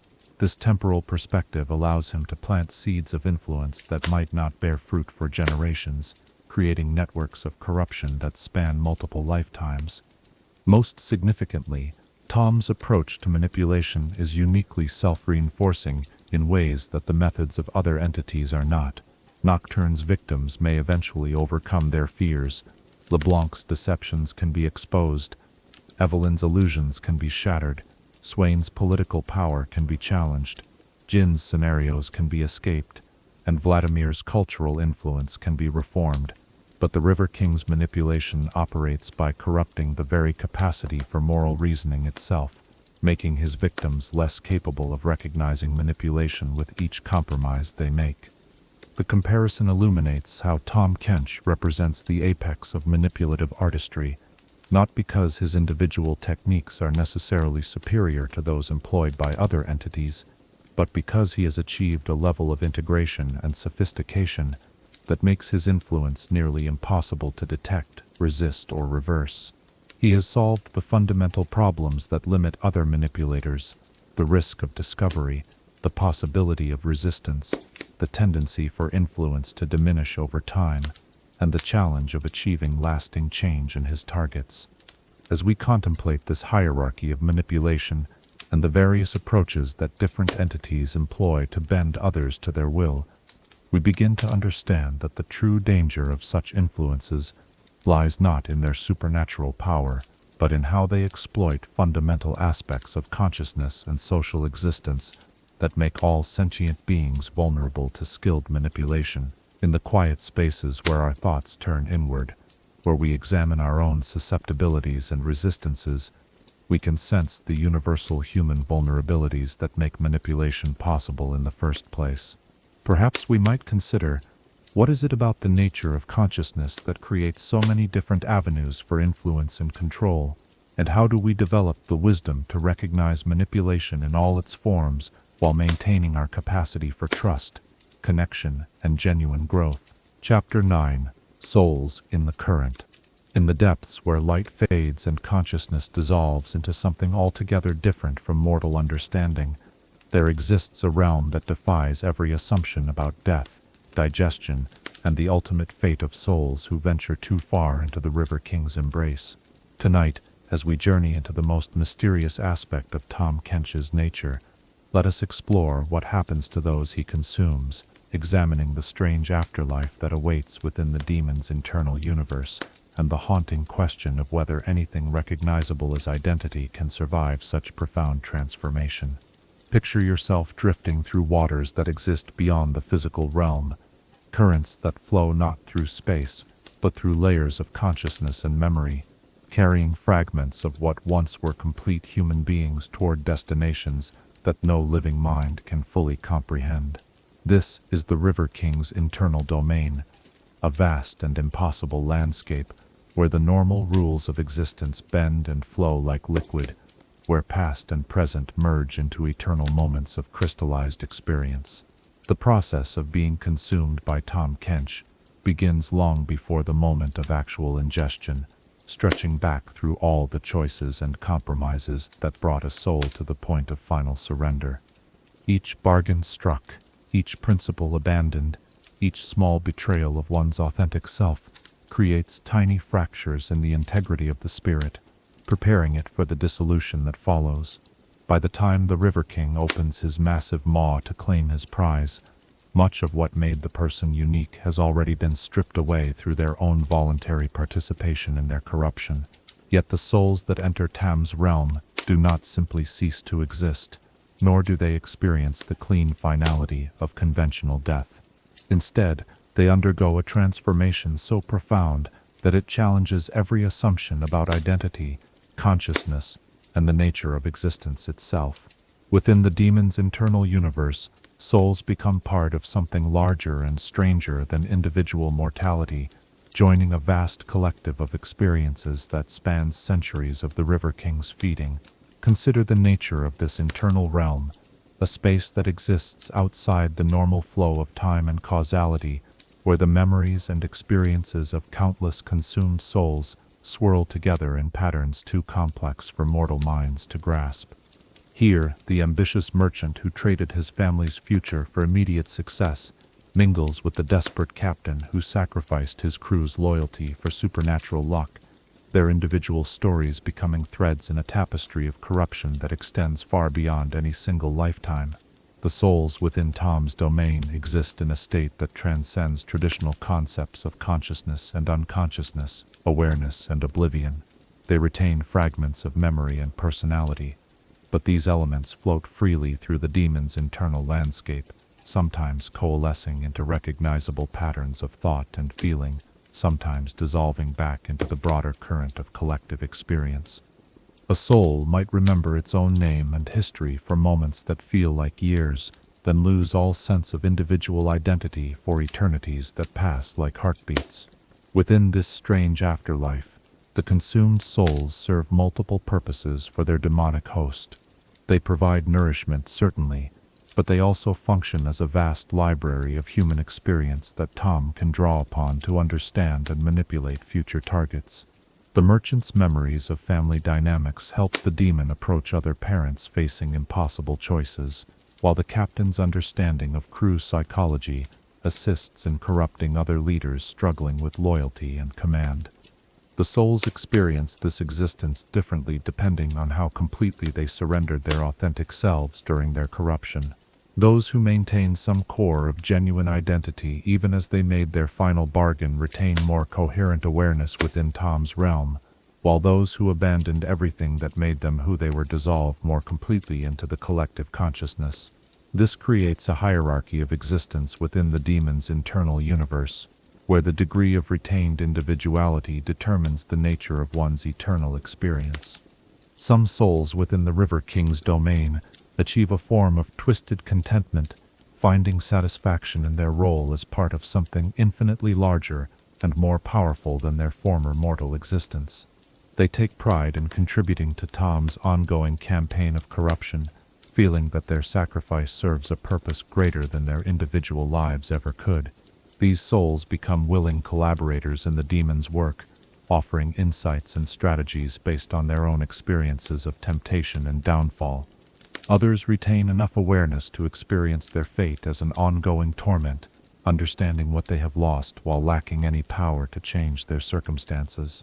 These souls exist in a state of perpetual regret, reliving their crucial moments of choice over and over again, forever seeing alternate paths they might have taken but can never pursue. Their anguish provides Tahm with a particularly refined form of nourishment, seasoned by the exquisite irony of eternal self-recrimination.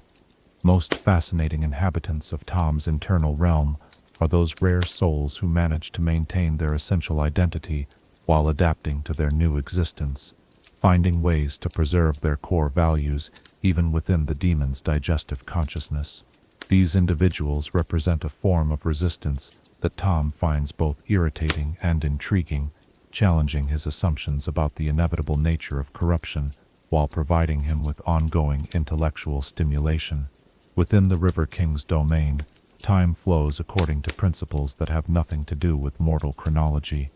Souls might experience years of conversation and contemplation in what amounts to microseconds of external time, or find themselves locked in single moments of awareness that stretch across decades of the outside world.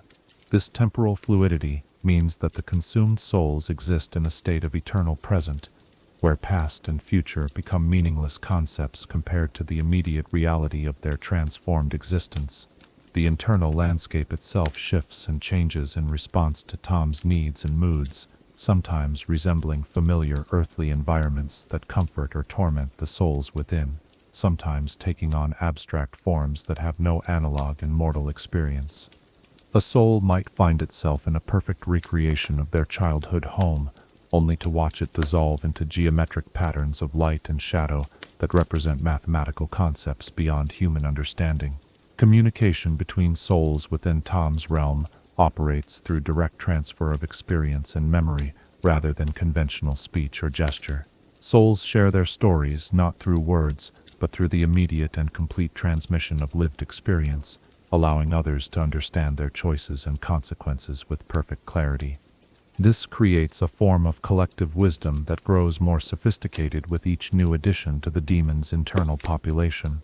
The consumed souls also serve as witnesses to Tahm's ongoing activities in the external world, experiencing his negotiations and corruptions as a form of entertainment or education. They observe his techniques with the perspective of those who have already fallen to his influence, sometimes offering commentary or advice based on their own experiences. This creates a strange form of community among the consumed, united by their shared fate and their ongoing connection to the demon's work. Perhaps most remarkably, some souls within Tahm's domain begin to develop new forms of existence that transcend their original mortal limitations. Freed from the constraints of physical bodies and linear time, they explore possibilities of consciousness and identity that were impossible during their earthly lives. These explorations sometimes produce insights and perspectives that even Tahm finds valuable, contributing to his ongoing evolution as a manipulator and predator. The River King's internal realm also serves as a testing ground for new approaches to corruption and influence. Souls within his domain can be subjected to experimental forms of temptation and manipulation, allowing Tahm to refine his techniques without risking the loss of external targets. These practice sessions create a feedback loop that continuously improves the demon's effectiveness while providing the consumed souls with ongoing purpose and stimulation. Yet for all the strange wonders and terrible beauty of existence within Tahm's realm, the consumed souls face the ultimate tragedy of knowing that their consumption serves to facilitate the corruption of others. They understand that their experiences and memories will be used to trap future victims, that their downfall contributes to an ongoing cycle of manipulation and destruction that extends far beyond their individual fates. As we contemplate this strange afterlife that awaits within the River King's embrace, we begin to understand that Tahm Kench represents something more complex than simple destruction or death. He offers a form of transformation that preserves consciousness while fundamentally altering its nature, creating new forms of existence that challenge our assumptions about identity, mortality, and the meaning of individual experience. In the gentle currents of our own thoughts, in the flow of memory and anticipation that shapes our sense of self, we can sense the echoes of every choice that defines who we are and who we might become. Perhaps we might wonder, what does it mean to maintain authentic identity in the face of forces that would transform us into something altogether different? And how do we preserve what is most essential about ourselves while remaining open to the genuine growth and change that consciousness makes possible? Chapter 10. Reflections in Dark Waters.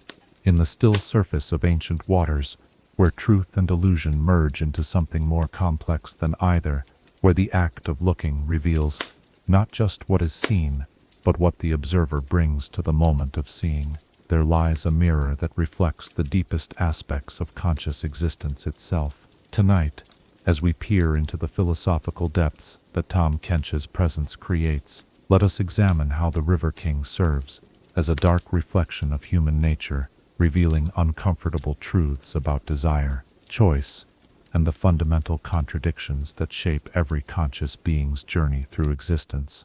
Picture yourself standing at the edge of perfectly calm water in the moments just before dawn, when the surface acts as a flawless mirror that shows not just your physical appearance but seems to penetrate deeper, revealing aspects of yourself that daylight and motion usually keep hidden. This is the kind of reflection that Tahm Kench provides for all of Runeterra, a supernatural mirror that shows not what people wish to see, but what they actually are beneath the comfortable stories they tell themselves about their own nature and motivations. The River King's very existence poses fundamental questions about the nature of free will and moral responsibility that philosophers have grappled with for millennia. When he offers his bargains to desperate souls, are they truly choosing their fate, or are they simply following a predetermined path that their circumstances and character make inevitable? Tahm's contracts require willing participation, yet they target individuals at moments when their capacity for rational decision-making has been compromised by desperation, fear, or overwhelming desire. Consider the profound paradox that lies at the heart of every interaction with the demon. He offers people exactly what they want while ensuring that getting it will ultimately destroy everything they actually need. This reflects a fundamental tension in human nature itself, the way our immediate desires often conflict with our long-term well-being, the tendency for consciousness to prioritize short-term relief over sustainable happiness. Tahm simply amplifies and exploits contradictions that already exist within every thinking being. The River King's success reveals uncomfortable truths about the relationship between suffering and wisdom, between easy solutions and genuine growth. His bargains appeal to the part of human nature that seeks to bypass the difficult work of authentic development, that wants to skip past the struggles and setbacks that often accompany real progress. Yet this desire to avoid necessary difficulties frequently leads to far greater suffering than what would have been experienced through accepting the original challenges. Tahm's methods illuminate the complex relationship between individual agency and environmental influence that shapes every moral choice. His targets are not random victims but individuals whose circumstances, relationships, and previous decisions have created particular vulnerabilities that make them susceptible to his influence. This raises disturbing questions about the extent to which personal responsibility can be separated from the contexts and conditions that shape our choices. The demon's influence also reflects the social nature of corruption, the way that moral compromise spreads through networks of relationship and shared culture, like a contagion that becomes stronger with each transmission. Tahm's success in places like Bilgewater demonstrates how individual choices create collective environments that make similar choices more likely, establishing feedback loops that normalize corruption and make virtue appear naive or impractical. Perhaps most unsettling is how the River King's existence suggests that consciousness itself might be fundamentally flawed, containing inherent contradictions that make some form of corruption inevitable. The very capacity for imagination that allows beings to envision better futures also creates the dissatisfaction with present circumstances that makes them vulnerable to promises of easy transformation. The ability to desire transcends the capacity to achieve, creating an eternal gap that entities like Tahm can exploit. The philosophical implications of Tahm's bargains extend to questions about the nature of identity and authentic selfhood. His contracts typically require people to trade away aspects of themselves that they consider essential to who they are, yet these same individuals convince themselves that such sacrifices are temporary or justified by circumstances. This suggests that personal identity might be far more fluid and negotiable than most people prefer to believe. The River King's patience and long-term perspective raise questions about the temporal nature of moral judgment and consequence. Actions that seem reasonable or even admirable in the short term may prove catastrophic when viewed across longer timescales, while choices that appear foolish or cruel in the moment might serve beneficial purposes that only become apparent years or decades later. Tahm operates with an understanding of these temporal complexities that mortals typically lack. The demon's success also reflects the difficulty of maintaining authentic values in the face of competing pressures and conflicting loyalties. Many of his targets are not inherently evil people but individuals caught between irreconcilable demands who choose what seems like the least harmful option available to them.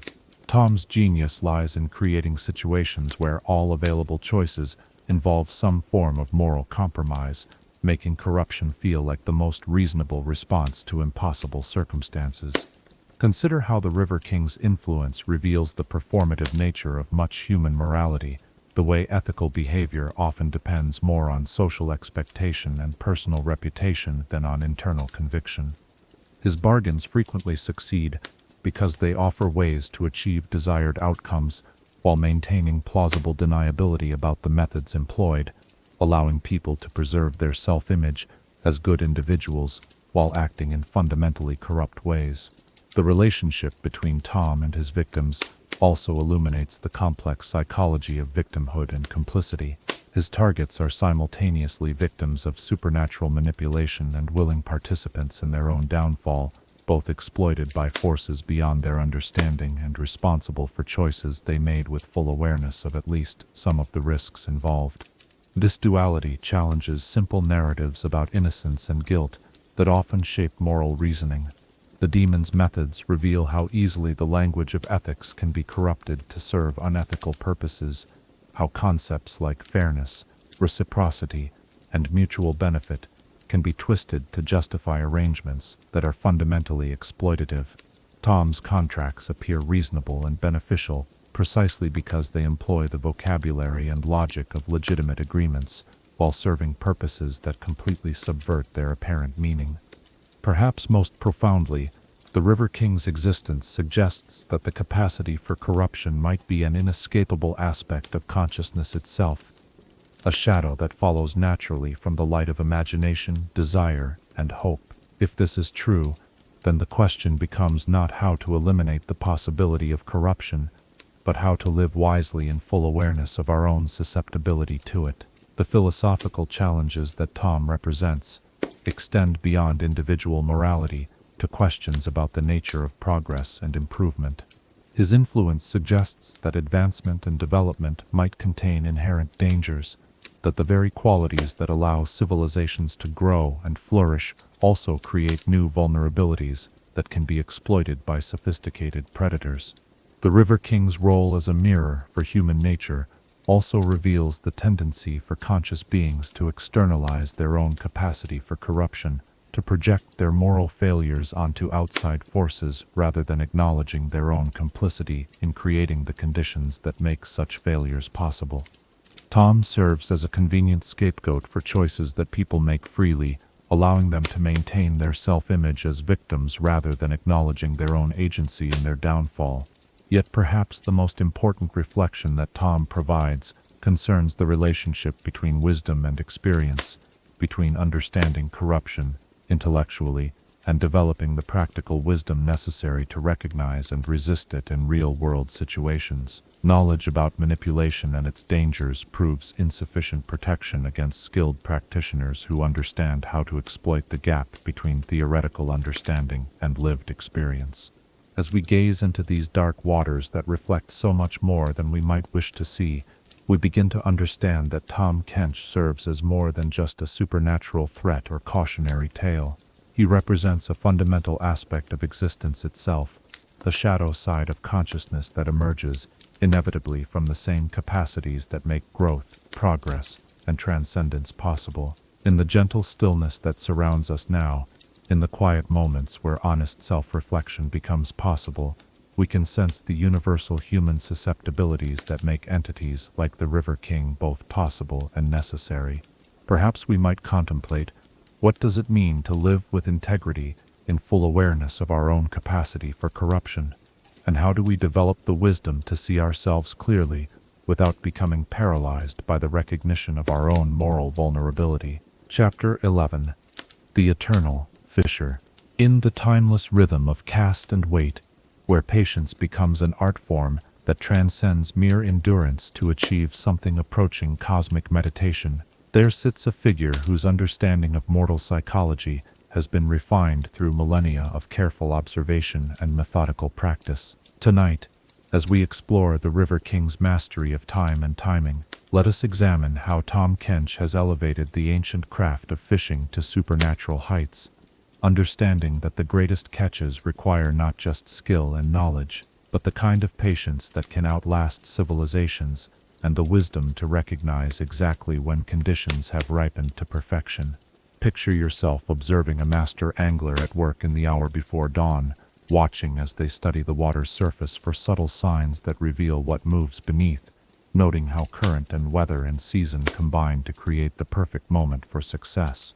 This is how Tahm Kench approaches his eternal harvest, with the patience of deep water and the precision of someone who has learned to read the invisible currents that move through human hearts and minds across the vast ocean of time. River King's patience operates on scales that dwarf mortal comprehension, allowing him to plant seeds of influence that might not bear fruit for generations, to set in motion chains of cause and effect that unfold across centuries with the inexorable logic of geological processes.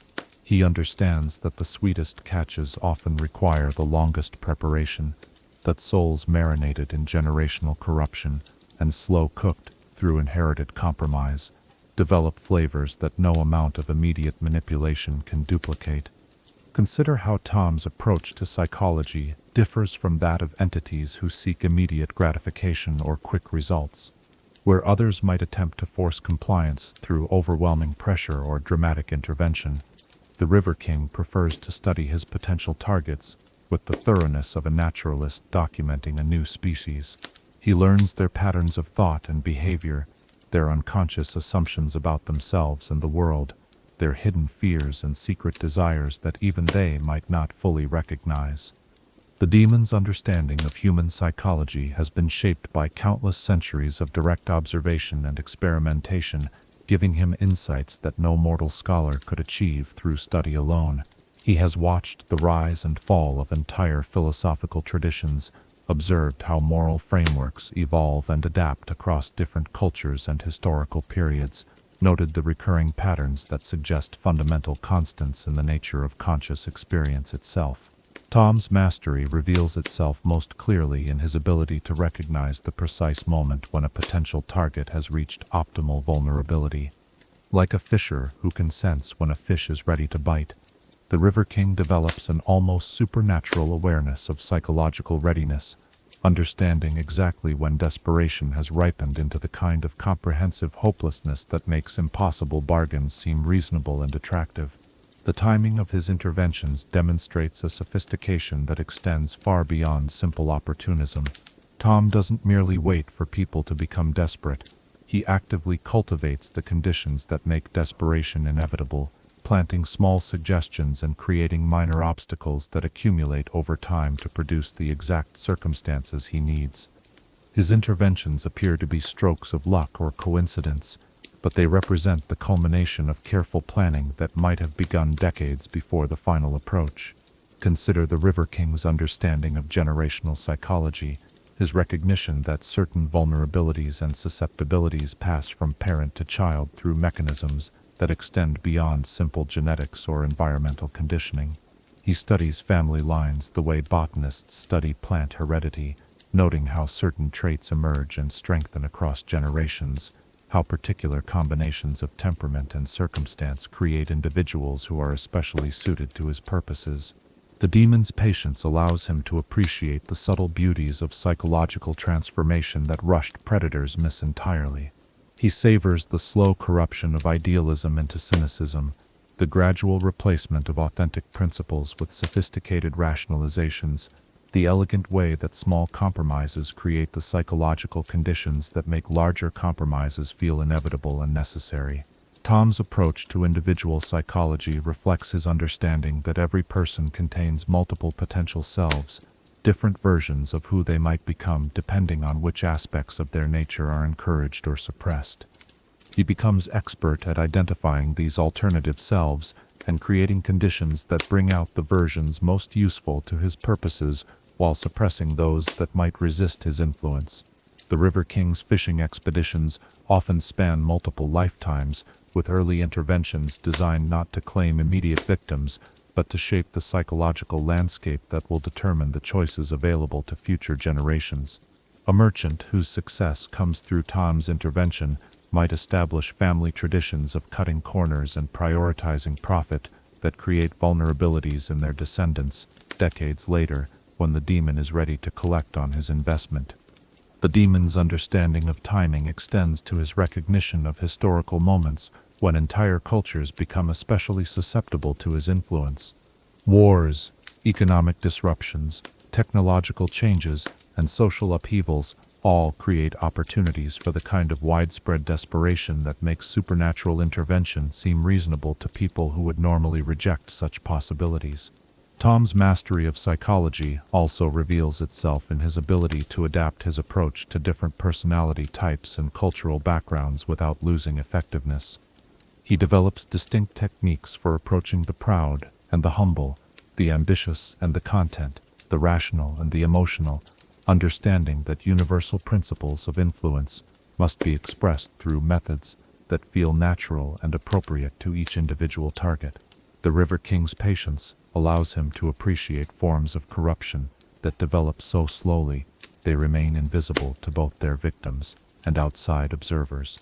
He specializes in transformations that feel like natural evolution or personal growth, changes that victims welcome as signs of maturity and wisdom, rather than recognizing as evidence of supernatural manipulation.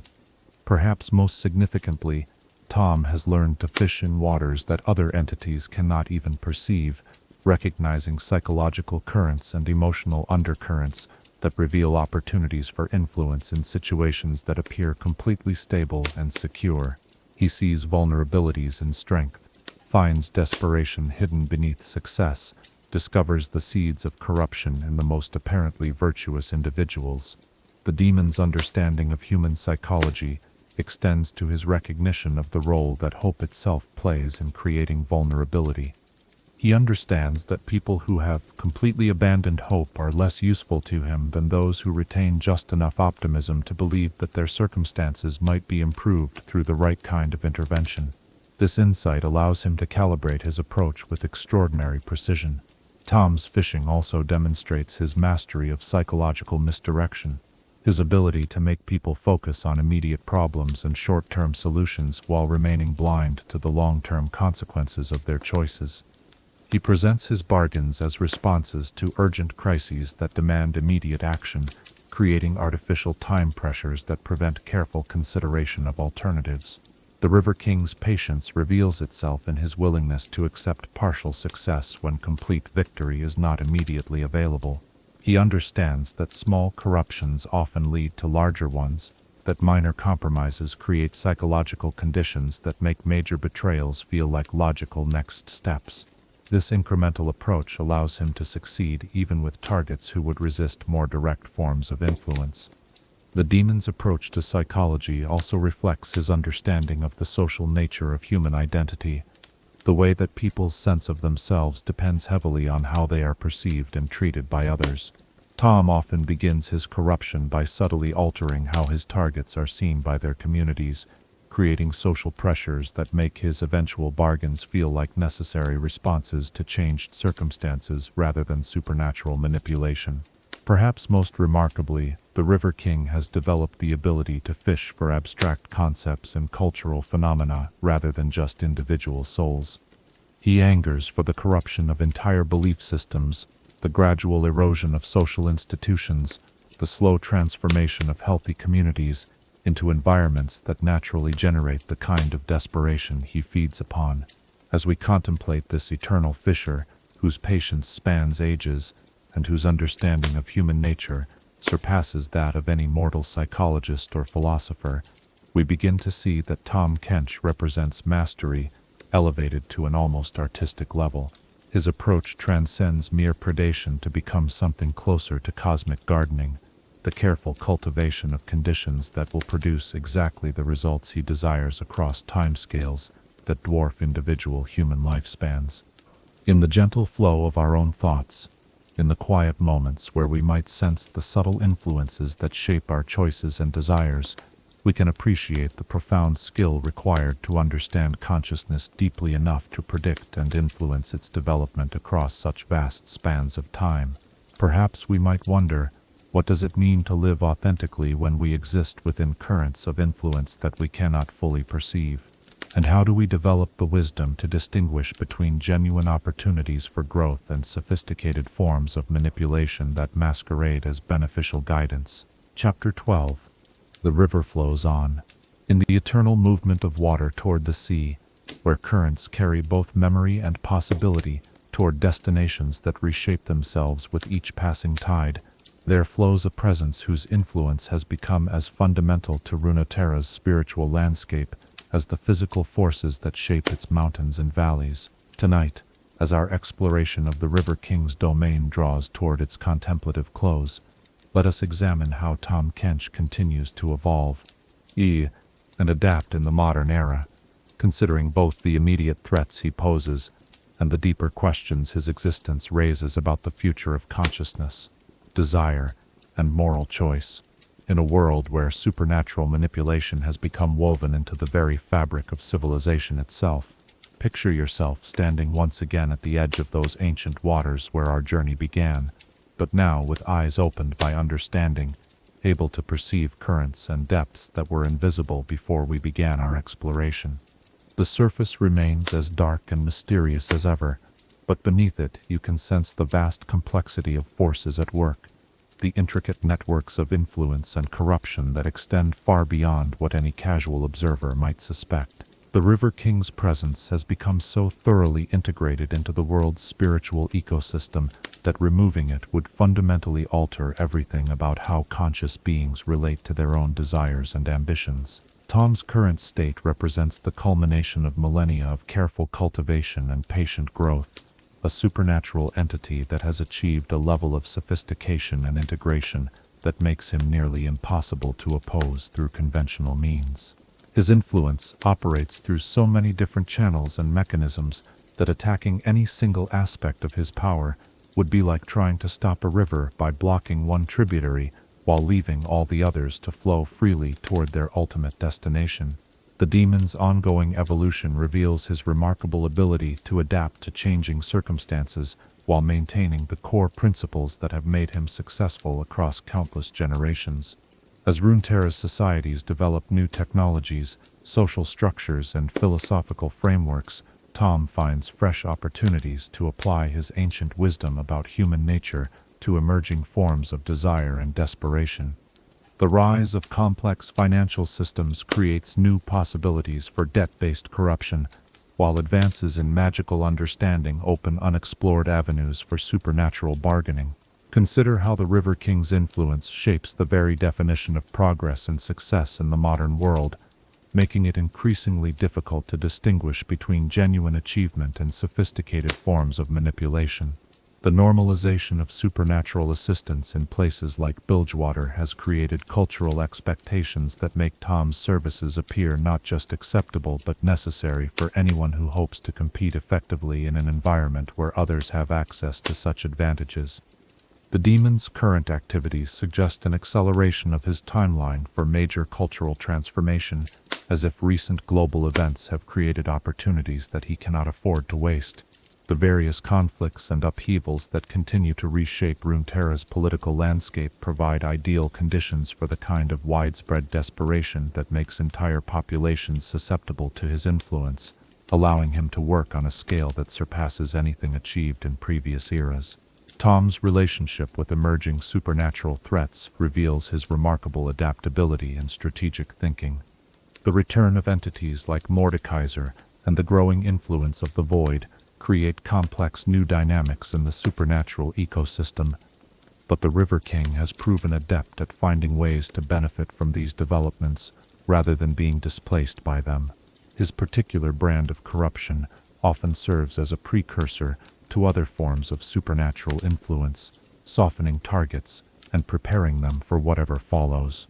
The demon's impact on younger generations presents perhaps his most significant long-term threat, as he has learned to shape childhood development and educational systems in ways that create adults who are naturally susceptible to his methods.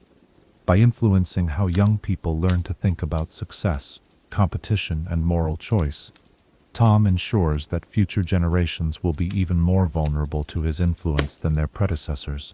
Perhaps most concerning is how the River King's success has inspired imitators and competitors who attempt to replicate his methods without possessing his supernatural patience and sophistication. These lesser entities often cause more obvious damage, while lacking Tahm's restraint and long-term perspective, creating chaos that makes his own activities seem reasonable and beneficial by comparison.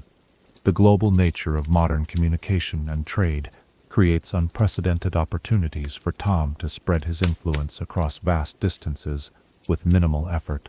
A corruption that begins in Bilgewater can now affect decision-making in Demacia or Noxus within days, rather than requiring the decades or centuries that such influence once demanded.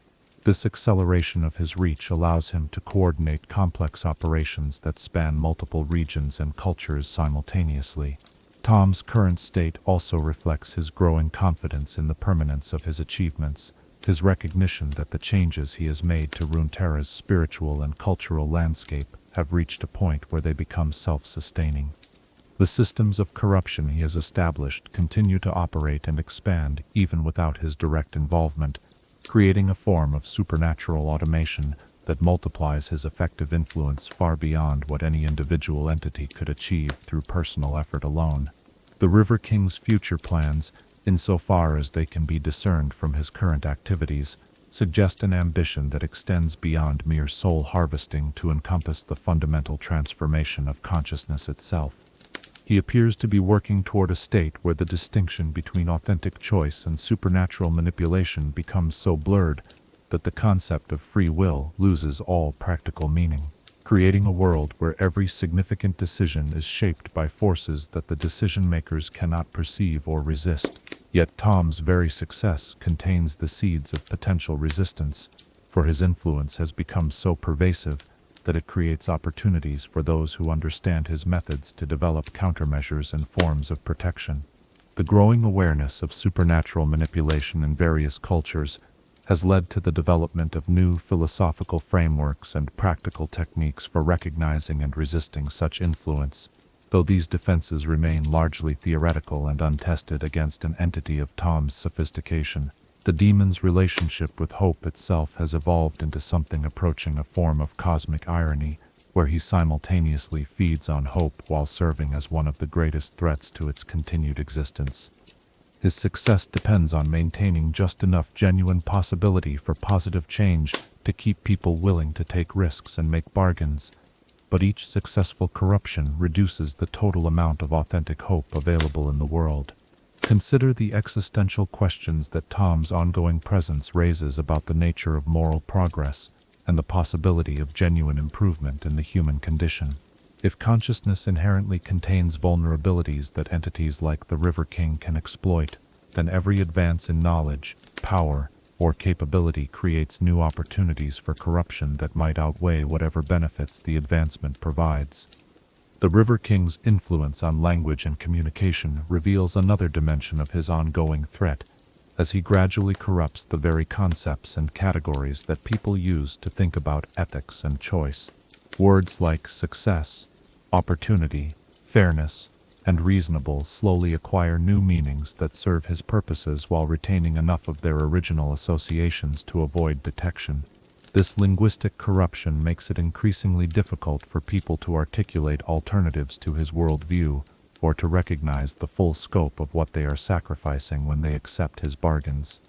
Perhaps most profoundly, Tahm's continued evolution suggests that he has transcended his original nature as a demon, who feeds on desire to become something closer to a fundamental force of reality itself, a principle of cosmic operation that shapes how consciousness relates to its own possibilities and limitations. His presence has become so integrated into the basic structure of moral choice that eliminating him might require transforming the very nature of awareness itself. Yet in this darkest of recognitions, we might also find a strange form of hope, for understanding the full scope of Tahm's influence creates the possibility of conscious resistance based on genuine knowledge rather than naive optimism. The River King's power depends partly on remaining invisible, on maintaining the illusion that the choices people make are entirely their own. Recognition of his presence, even if it cannot eliminate his influence, changes the nature of moral choice by making the stakes and consequences more visible. The river that bears Tahm's name and nature continues to flow through the landscape of consciousness, carrying with it the accumulated sediment of countless corrupted choices and abandoned principles. But rivers can change course, can be redirected through conscious effort and careful planning, can even be dammed or diverted if the need is great enough, and the will is strong enough to undertake such massive projects. As our exploration of the River King's domain reaches its natural conclusion, we find ourselves, not with answers, but with better questions, not with solutions, but with clearer understanding of the problems that define conscious existence in a universe where desire and corruption dance together in patterns too complex for any single mind to fully comprehend. In the gentle silence that surrounds us now, in the peaceful space where contemplation can flourish without the pressure of immediate decision or action, we might reflect on the eternal questions that Tahm Kench's existence brings into focus. How do we live with integrity while acknowledging our own capacity for corruption? How do we pursue legitimate desires while guarding against the manipulation of those desires by forces that do not have our best interests at heart? How do we maintain hope while remaining realistic about the challenges that hope must face in a world where ancient hungers prowl the depths of every conscious moment? Perhaps the greatest wisdom we can derive from understanding the River King is not how to defeat him, but how to live authentically in full awareness of what he represents. For in the end, Tahm Kench is not separate from human nature, but an expression of it, not an external threat but a manifestation of internal possibilities that consciousness creates wherever it flowers in the vast darkness of an indifferent universe. The river flows on, as it always has and always will, carrying both our highest aspirations and our deepest corruptions toward whatever shores await beyond the horizon of our current understanding.